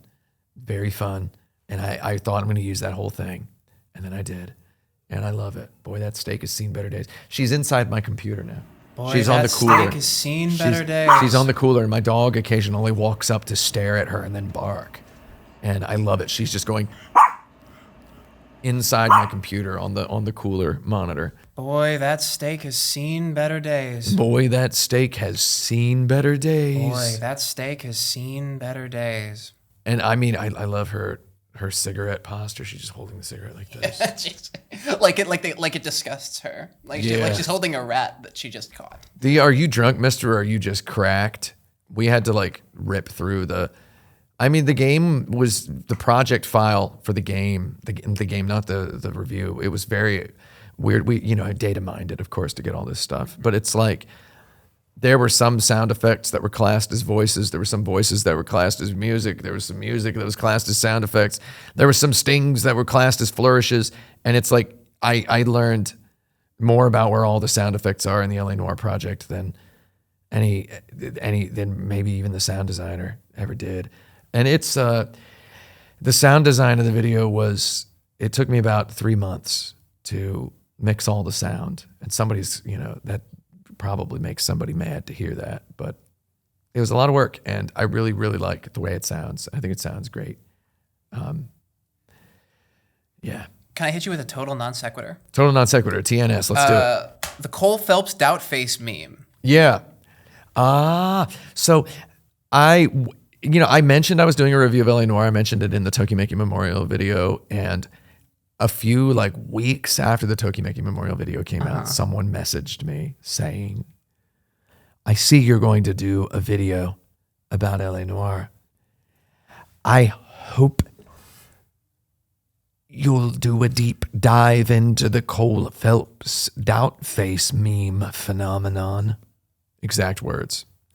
So, what do we got? I think we went out of space on the... Oh, just now? On the ATEM? Yeah. All right. Give me 1 second. All right, 1 second. Let's all go to the lobby to get ourselves a treat. Let's all go to the lobby.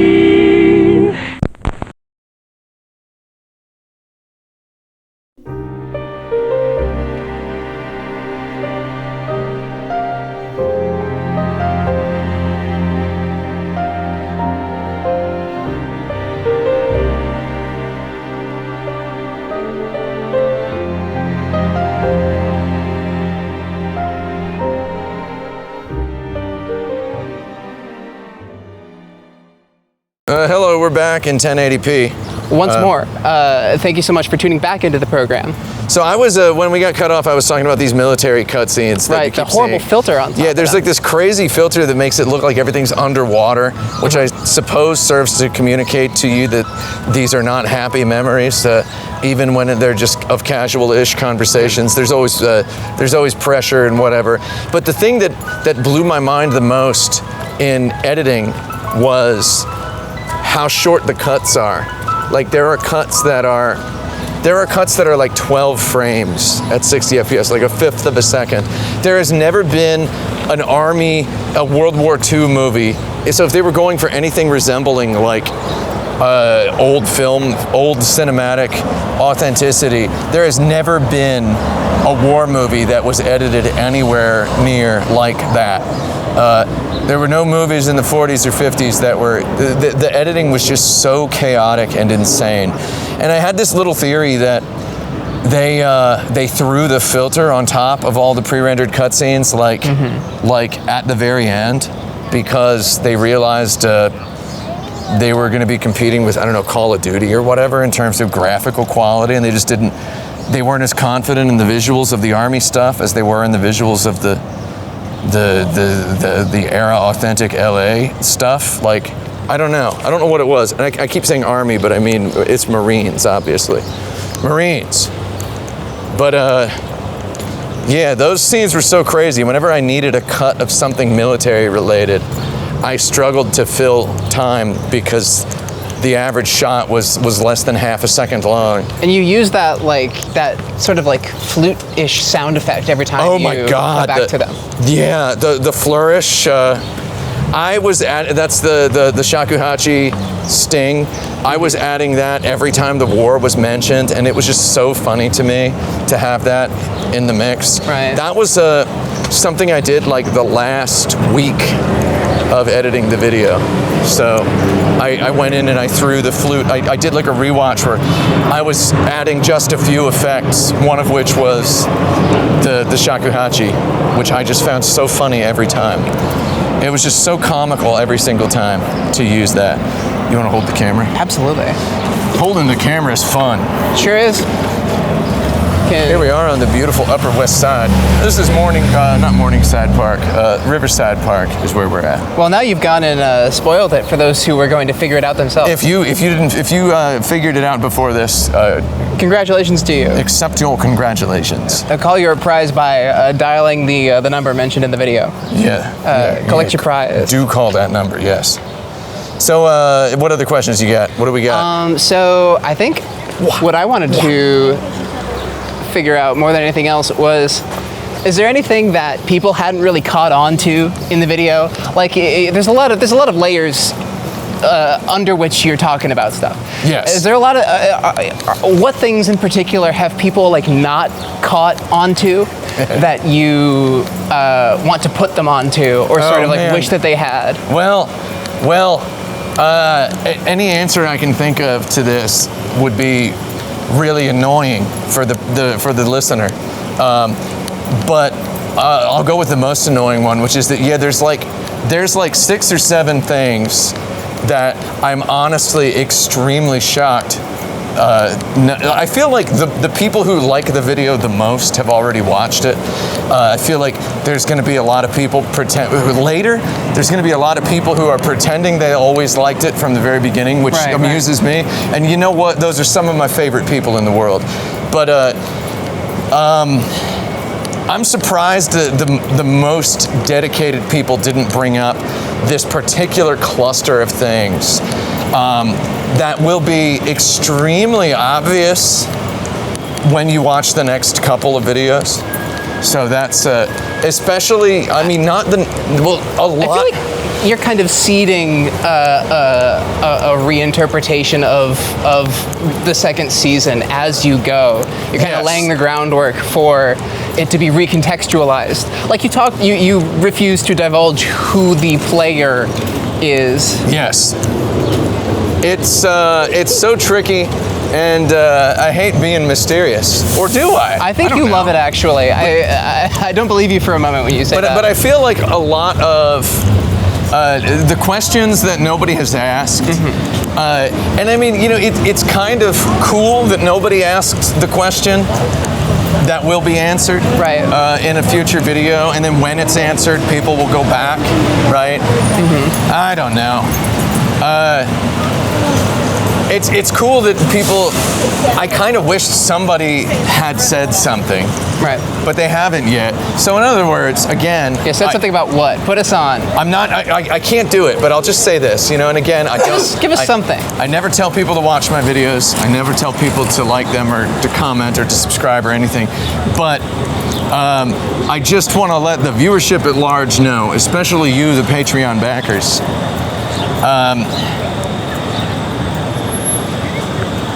Just want to let you know that maybe you didn't, maybe either you didn't watch carefully enough, or you didn't bother me enough with your theories.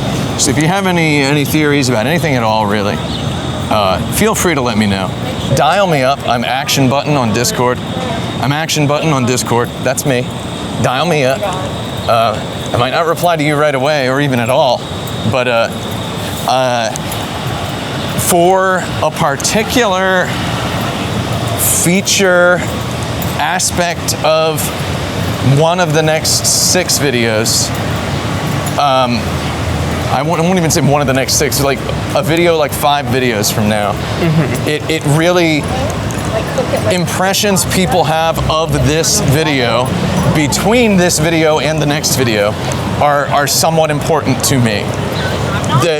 Your impressions will expire when the next video comes out. We're waiting on your calls. So I'm just really interested in a few more. I'm interested in a few more aspects. So there's okay. Man, I wish I had the person's name off the top of my head. They'll know who they are. There's someone. Someone wrote like a Substack review of my Tokimeki Memorial video.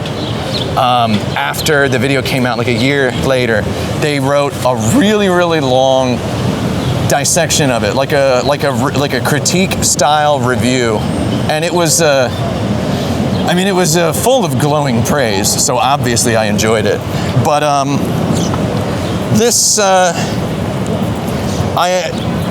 I was thinking of that person a lot when I decided to make this video exactly, when I decided to make this particular aspect of the video exactly the way I did. So you're saying maybe this particular Substack might be some kind of cipher to understanding what it is you're going for. So there was, well, the person said something in Should we get to the side of the sidewalk here? We're kind of standing in place. Yeah, let's do it. The person said something in their essay that, like, and I encountered it while I was already, at work on the LA Noire thing. They said something that helped me. They said something about what they assumed my intentions were that helped me connect, like, 2 things that were, I was fine with these 2 particular things being a little bit loose in the video that I was going to make for LA Noire, but it helped me connect these 2 little aspects. And if you were happening to watch this, person who wrote that essay, that I then followed them on Blue Sky. So one of the few people I follow on Blue Sky wrote this essay that helped me think of something that I connected in the LA Noire video that has a few deeper connections to the next 3 videos. So what does that mean? That's really difficult to explain. But it's difficult to explain without giving up. Like, I'm not going to give up any details of what the next couple videos are, or like what I'm doing with them. But hopefully that sounds like something interesting to somebody. I don't know. I guess you determine how deep the rabbit hole goes on this one. But there was part of me that was like, it's neat that someone wrote a review of my video. I was running really fast. And then I was like, got somewhere to be? I kind of want to make a video that people, always message me and say, I know you say I shouldn't play LA Noire before I watch the LA Noire video, but if I were going to play it, how should I play it, right? Like, people ask me that so many times during the production of the video. They want to compare their own experience to yours. Yeah, and I thought that was funny. It was curious, right? Oh, the lighting's better here. Okay. I thought that was curious that they repeatedly asked it that way. But I really did want people to not play the game, right? For a specific reason, that this person who wrote this review of my... We got a fire happening here. Fire cops. Firefighters are not cops, by the way, in case you needed help. You don't have to hate firefighters. It's okay. We can like them. It's okay to like firefighters. They're decent people. I'm sure some of them are terrible, but anyway.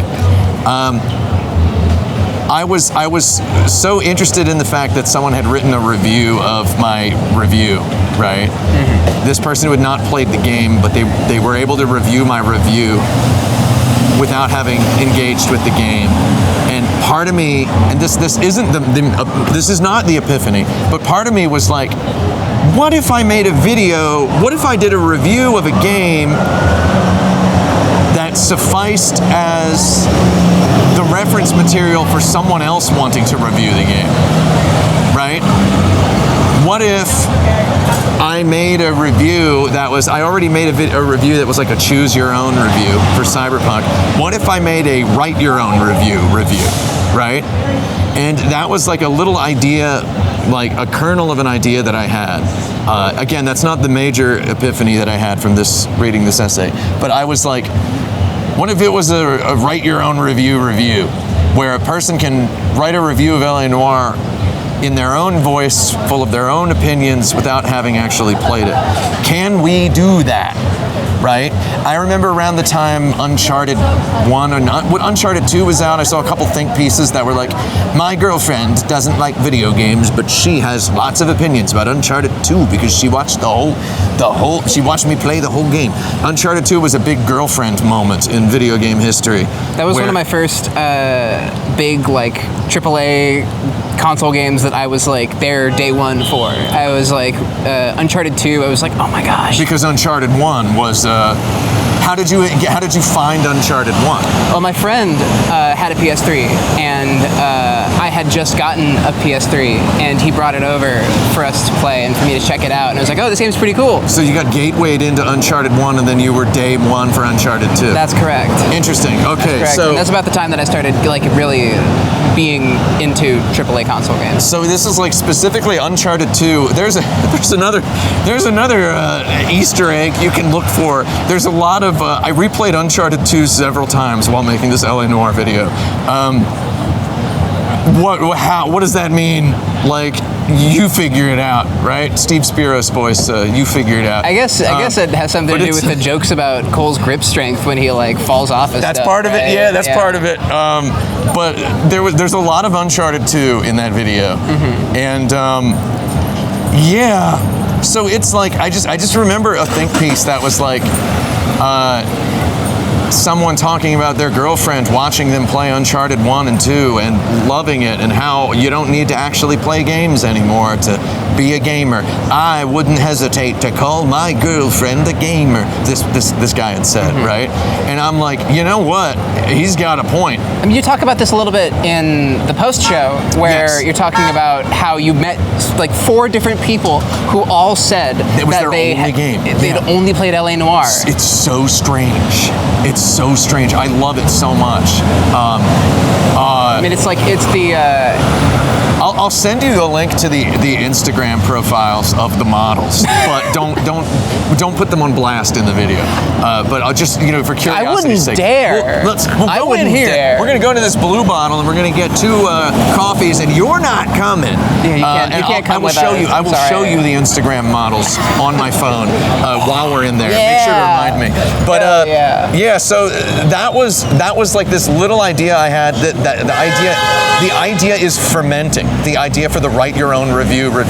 But I do believe that someone could, if they wanted, make their own video review of LA Noire using only my video as the primary source. And I think your review would be a review of LA Noire and not my review. Right. And if you can sit with, you don't have to actually conduct this mental exercise. You don't have to actually conduct the physical and digital exercise of making this video. But if you can sit with the idea of that exercise for a few seconds, you can likely fabricate the ethereal essence of what a traditional action button review of LA Noire would be, just based on this Rosetta Stone idea that it's a review your own, it's a write your own review. And I know, I know we talked about this in the main show, but it's like, it is a review, man. That was the way that seemed the most correct to review that game. I think describing it as just a Let's Play is kind of telling on yourself a little bit. Yeah, because you know what? Here's where I blow your mind, and that maybe I can leave you with this. But most Let's Plays are reviews as well, dude. So, not to the degree mine is. Mine's not a Let's Play. Not to the degree mine is. Most Let's Plays are like GameSpot But reviews. most of them are closer to a review than you might Right. think. It's like in the same way that like a day one like video game critic Metacritic review is like a buyer's guide. A Let's Yes. Play is a sort of buyer's guide. Exactly. In and of itself. It's actually a very valuable buyer's guide because you get to like see the game. Yeah. You get to see the game, and I don't know. There's we need more stuff in our reviews. Fewer and fewer people going to Best Buy and Target to play the demo kiosks. We need you to. know? Yeah. Oh my God. Is there a Bonanza demo kiosk now? We should hit up a Best Buy. we should hit up a Best Buy and hit find up a the demo Upper kiosk. East Side Best Buy. Yeah. You want to go to Upper East Side Best Buy later? God, I need that Bonanza. Yeah. Should we adjourn for Blue Bottle? Yeah, I suppose that's it. There's actually a formal introduction baked into the show, so we don't need to really say anything too exciting here. We can just say bye. See you later. Let the version of us from the past say the proper goodbye, and please anticipate another future goodbye later. Anticipate continuous goodbyes. Forever. One more.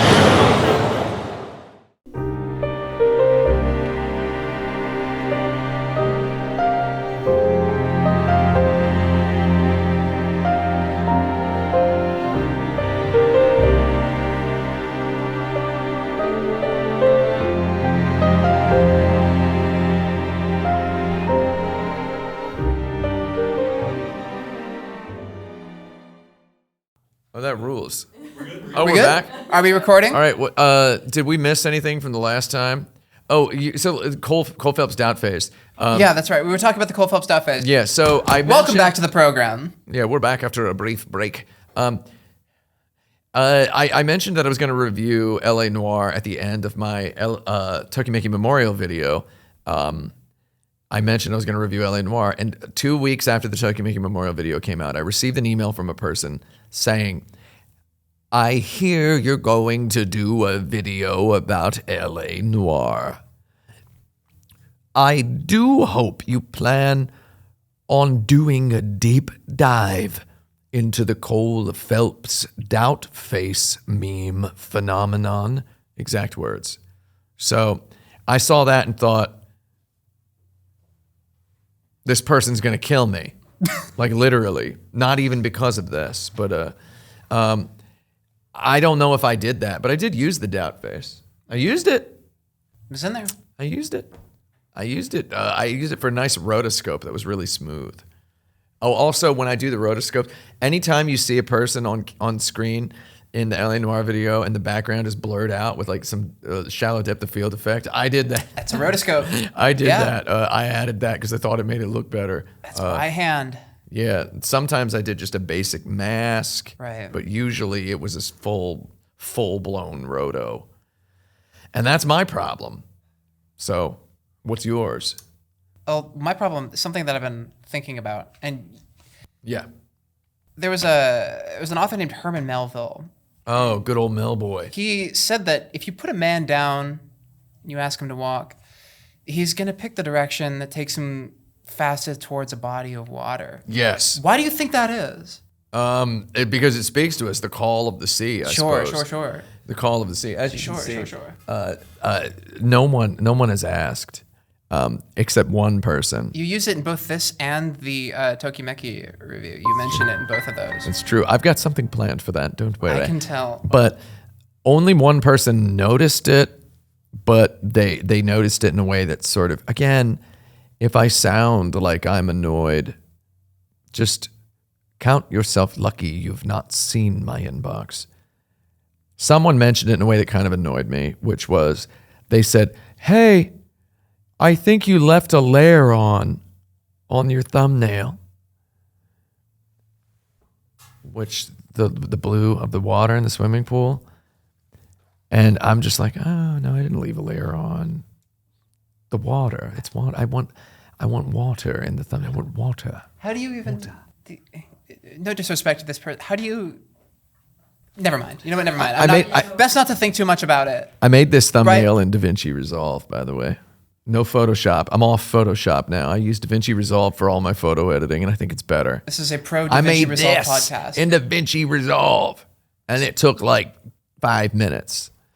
I'm not going to turn, my neck hurts real bad. Is there a free version of DaVinci Resolve? Can I just download? Oh, there's a free version. Oh, thank God. There are robust features in the studio Oh, thank version. God. Maybe though. I'll teach myself how to use it when I edit this. I think if you're looking to add a tool to your creative arsenal that is future-proof and is going to be even more useful as time goes on, DaVinci Resolve has been making some leaps and strides in the past year and a half alone, where it's they're on version 20 now, which debuted Magic Mask 2.0, which is only in the color page now, but it'll be in the Fusion page soon, I believe.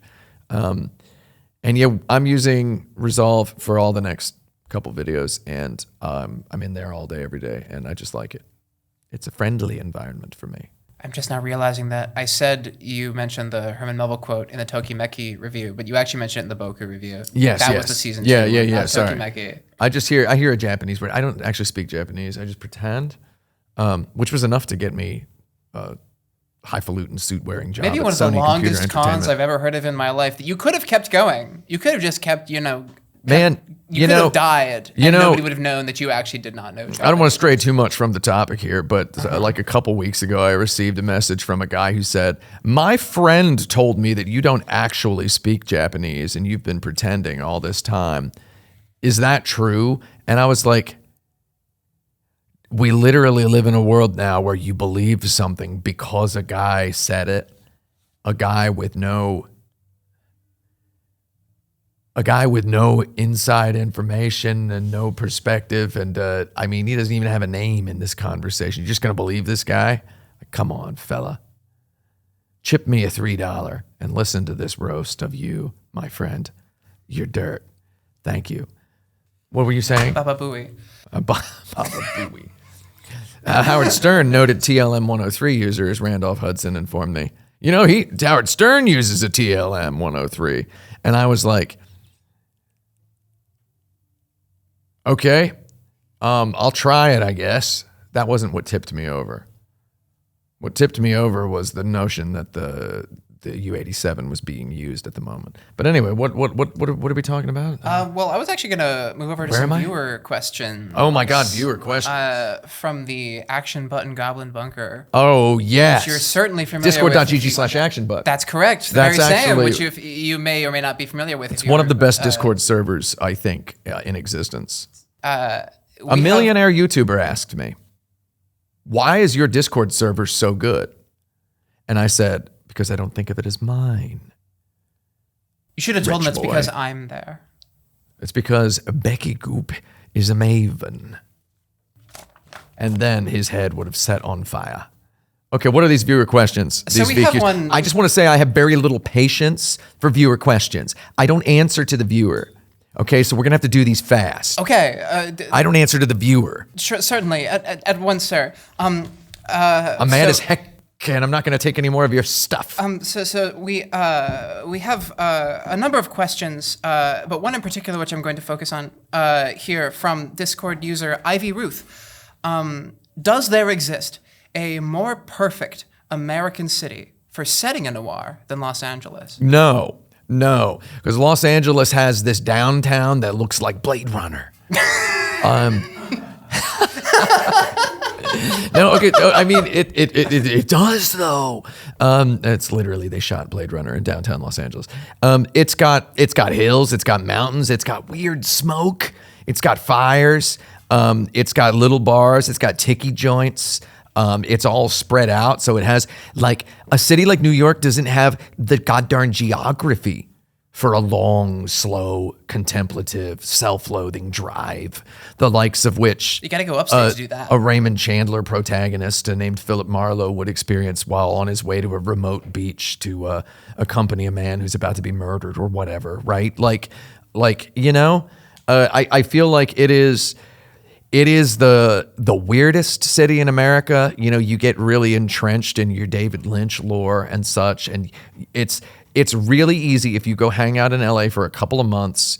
It's really easy to get 100% on David Lynch's wavelength about what a magical, weird place it is. It is very strange. The history of it is very weird. I did a bunch of these little walking tours of architectural landmarks in Los Angeles, the historical stuff, Bunker Hill, downtown, all of there's like the neo-colonial revival architecture. There's Gothic churches. There's stuff that was founded in the 1840s. There's stuff held over from when it was an independent country. There's a Korean neighborhood, a Lithuanian neighborhood. There's just all these like places where all sorts of things are obviously constantly happening. And going back to the golden age of Hollywood, which was itself a racket, not really, zoomed out far enough, barely distinguishable from crime, the original movie business. There's just a whole lot of things about being real, about being authentic, about being fake, about the American dream. It's just all there in Los Angeles because it's populated historically with people who wanted to go somewhere else, right? It's American people who wanted to go somewhere else, but still in America. That's what California historically was for the longest time. And what is a noir protagonist if not a person who just wants to go somewhere else? They want to be somewhere else, and it never really works out for them. And much like LA doesn't really work out for a lot of people. Thank you. Beautiful. Thank you. Discord user Lindy would like to know if you could talk a little bit more about the vocal timbre or pitch or accent of the narration. How did you... So she says Bogart-Bacall syndrome. How did you keep how from did I avoid developing that? that? So I actually kept it like... I kept it reasonably higher than I could go. I could actually go a lot lower. And I could loosen it up. I was drinking throat coat tea. I was just drinking warm water, like drinking like hot water out of my tap. My tap water comes out boiling. I was keeping my throat loose. I was not eating any dairy at all for like the month that we were filming the voiceover. There was no dairy whatsoever. Why is that? Because dairy gets up in your nose and your throat, and it messes up. It cuts off frequencies. It's very strange.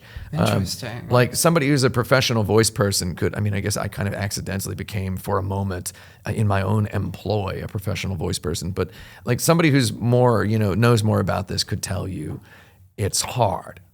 Like dairy will just mess you up. You'll get these nasal squeaks. Right, I ate some cheese last night. I can almost feel it. But with the Neumann U87 in front of you and big headphones on, you can hear any dairy you've eaten within 48 hours. Like you can hear it, and it's bad. But how did I avoid it? Just by keeping good throat hygiene, eating before like 2 hours before the recordings, drinking a lot of water 2 hours before the recordings, throat coat tea, deglycyrrhizinated licorice root extract, some Ricolas on the way out of the session to just kind of keep it lubricated. And having the throat be clean helped me. And also, wearing thick jersey knit clothing made it so that I did not have to do too many takes. And then also keeping myself a little higher than I could go. So I could go a little lower. And I could go a little lower and sustain it for a while, but I felt it was also a little incongruous with the appearance. A lot of people think my voice is dubbed in the on-camera stuff, which is funny.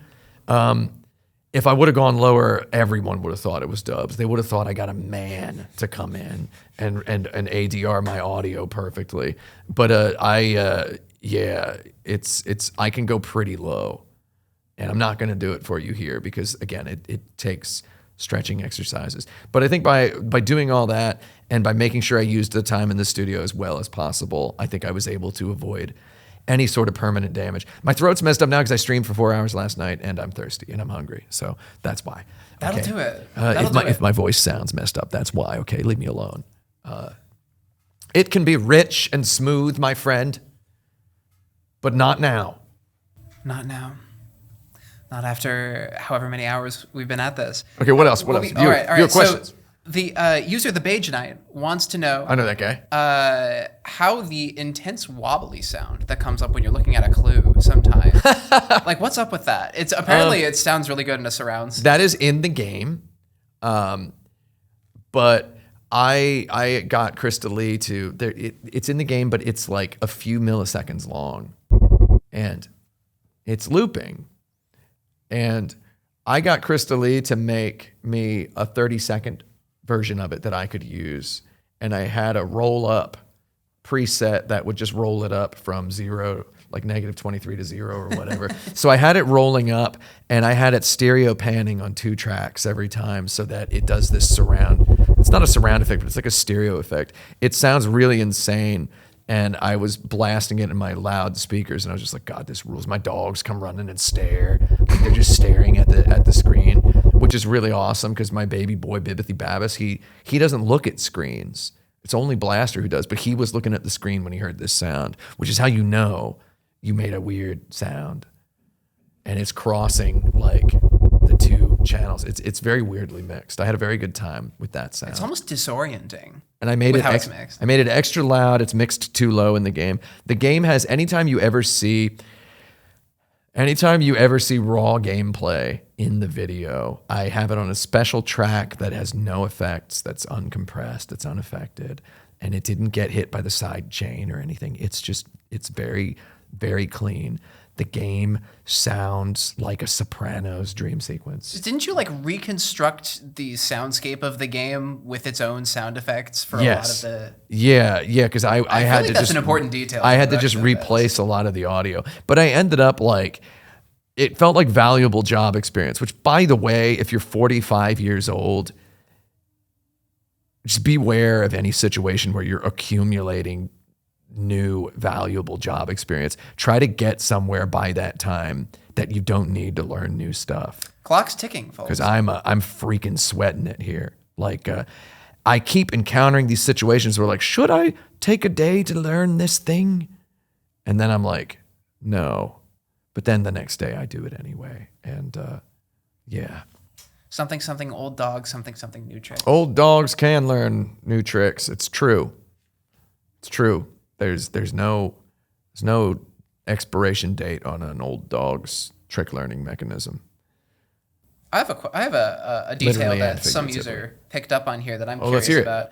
I don't know if I didn't go back to check on this myself, but the IATSE logo in the opening credits, did you change that I to a T? I did. Because Wait. user Jake Wartooth noticed. Oh, that's really good. I was just telling Golok about this in the Uber on the way here because we drove by the IATSE office, which is famously here in New York. We're in Times Square, New York. We're in Los Angeles, but don't worry about it.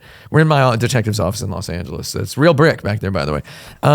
We're driving by the IATSE office, and I explained to Golok, I'm like, see how their logo looks exactly the same now as it did in 1896? Let me tell you something. I put that logo in the credits because it makes it look real. And then because it's a real union that continues to exist in this present day, I made sure I altered it to a point where it wasn't just the logo, so that it was because I did not make it with that union's employees at all. I made it with me and some of my friends and contractors who were paid good money. So You made it with Tatsy. yeah, Tatsy. Does it stand for anything in particular? No, I thought of a couple of things while I was doing it, but it's literally just a white line drawn in Photoshop. That's by itself. It's on a layer by itself, actually. So in the opening credits, there's like a PNG that's just on top. That's just because I got a screenshot and then drew it, and then I rendered that whole opening credits out, and then I blew it through DaVinci Resolve's film look editor, which is how I got this halation and bloom on here. So I blew it through the film look editor, and that it ends up looking more real that way. It is an anagram for taste, as Jake Wartooth points out. That's a happy accident, and you know what? I'll take it. Jake Wartooth, you're fired. But I get to keep your idea. Who's next? Thanks for playing, Jake. Who's next? Let's see. Do we have another Jake? Because that would be 2 Jakes, one of my favorite neo-noirs, directed by Jack Nicholson. Are you interested in talking about the changes to the game ranking? that you that Mr. Phelps so mysteriously left behind in the Union Station Hall? No, I'm not interested. You know, there will be plenty of time to get to that later. There you go. User Heavy Tiger asks about the in-game radio. Did you ever listen to it while you were playing, or did you keep it off for recording? My real purposes? question is how they get that tiger so heavy, right? Number one. I think they come that way. How'd they do that? That's number one. Number two, I just, I don't understand. I just do not get it. Where I come from, the tigers are lean. Mm-hmm. They're not eating Frosted Flakes. This user Heavy tiger. Okay. What was named that? songs Wait, like. what's the question? Like what? The in-game radio? I Did love you the ever get in-game a radio. chance to play with the in-game radio on, or at least listen? To it? I did in my primary playthrough. Yeah, I love the in-game radio. It's great, and you can't use any of that stuff because it's all like copyrighted and licensed and whatever. So I couldn't have any of that in the video, but I did love it. But for the canon playthrough, I made sure the music was off and the radio was off by default so that there's no music in the game so that I'm able to. I consulted my own footage and knew which music was correct sometimes. I didn't always choose music based on was this the music that was playing in the scene in the game, but I did often choose music because it was playing in that scene. So, but yeah, I ended up turning all the music off. And the music in the game is incredible. The music is amazing. I love the soundtrack to this game. It's like it's insanely underrated. This user calls out two tracks named "Ain't Nobody Here But Us Chickens" and "Manteca." Yeah, I know these tracks. Look them up if you're at home. I had a good Check time. them If out. you're gonna play the game, do listen to the radio. It's fun. But I made sure my Cole Phelps drove around with the radio off because I needed all that footage, and audio mixing is a nightmare. Like some freak. I ended up having to loop in raw car audio anyway, so Imagine it's the 1940s and you're driving around and you opt to turn the radio off. Yeah, you're some sort of narc if you do that. I think we 'Cause have one last music in the 40s was so good, dude. I'm just kidding. It was not. The radio was largely trash. I enjoyed it as a historian, an amateur historian. I enjoyed the opportunity to listen to a period appropriate radio. I think you qualify as an extremely specific professional historian by this point, given that you've read every newspaper in Los Angeles from 1947, yeah, 47. I mean, I've got a couple other years too, but I don't know if I might have some gaps in some days and weeks. What else do we got? We got one more question here that I want to ask you from one more question. Discord user Willen asks a number of questions, but one that I'm going to ask you, which is, what would be the best/funniest game to review using this in-narrative review method? Honestly, I thought about this a lot, and it's in my opinion, it's definitely LA Noire. This was like the one that I just thought was the funniest. And Real 1940s detective reacts to LA Noire. yeah, real hard-boiled 1940s Los Angeles private detective None of them reacts soft-boiled to gumshoes. LA Noire. Yeah, the soft-boiled detectives can't stand those guys. I can't stand them. But it's man, I thought about it, and there was part of me that did want to just make like a 1 hour, 40-minute movie in black and white and actually make it. And it was about LA Noire. And it would have one jarring moment that was like during a driving scene late in the film, Cole Phelps runs over a person and his partner goes, "Are you crazy?" And then they just keep talking. And then it's never brought up for the rest of the movie. And that would have been how I would have done it. It's a pretty good joke. But, that's just so much logistics. Just him. Are you crazy? Nothing ever comes of it. It's just never mentioned again. So tech services is talking about. It's just like immediately like, we got to. So tech services is bugging me about getting that evidence. There's a blood stain on the underside of the wheel well that is just there for the rest of the movie. Yeah. It's like that would be the sort of thing. That would be the funniest, to do a really cold adaptation. This guy solves the Black Dahlia murder, and now he's got a downfall, but he gets revenge. But at some point, he runs over a guy, and his partner says, "Are you crazy?" That was like, What's your beef with this guy, Phelps? "What's your beef with this guy?" Oh my God, I do not know. I did not know you could do that until I saw Run someone over? the footage. Yeah, I did not know you could do that. I never did that during my playthrough of LA Noire. And now I've done it. I've gone back and done it, and I think it's uproariously hilarious. But yeah, you can push dudes down. And it's like, what is that system? Why is that in there? Like, it's really interesting. Why is there a system where you can push people to the ground? Like, and it does not do damage to, it does not increase like your dollar debt value. It does not detract from your score at the end. They don't count it as city damage. They don't count it as dead pedestrians. Why is that system there? It makes me think there must have been some sort of Assassin's Creed 1 like crowd dynamic thing that would have factored into some chases, and then they just never did it. Because you have to be an hour player, God bless them, noticed this early and would not stop running. You got to get it right on a pixel, like right on a. It's really hard to do that. You try it yourself. You got to run at the person, and then Cole goes into an animation where he pushes the person. You're never asked to do this ever in the game. Why is it in there? I don't know. I don't know. I love it. We touched on this earlier, but I have to poke it again. Yes. Our player. Yes. Who are they? I cannot reveal this for a while. I can't reveal it for a while. But if you would enjoy sticking around, perhaps it will become relevant at some point in the future. I feel like that's just about all the time we have here. This has been a discussion of Tim Rogers' latest novel, LA Noire Reviewed.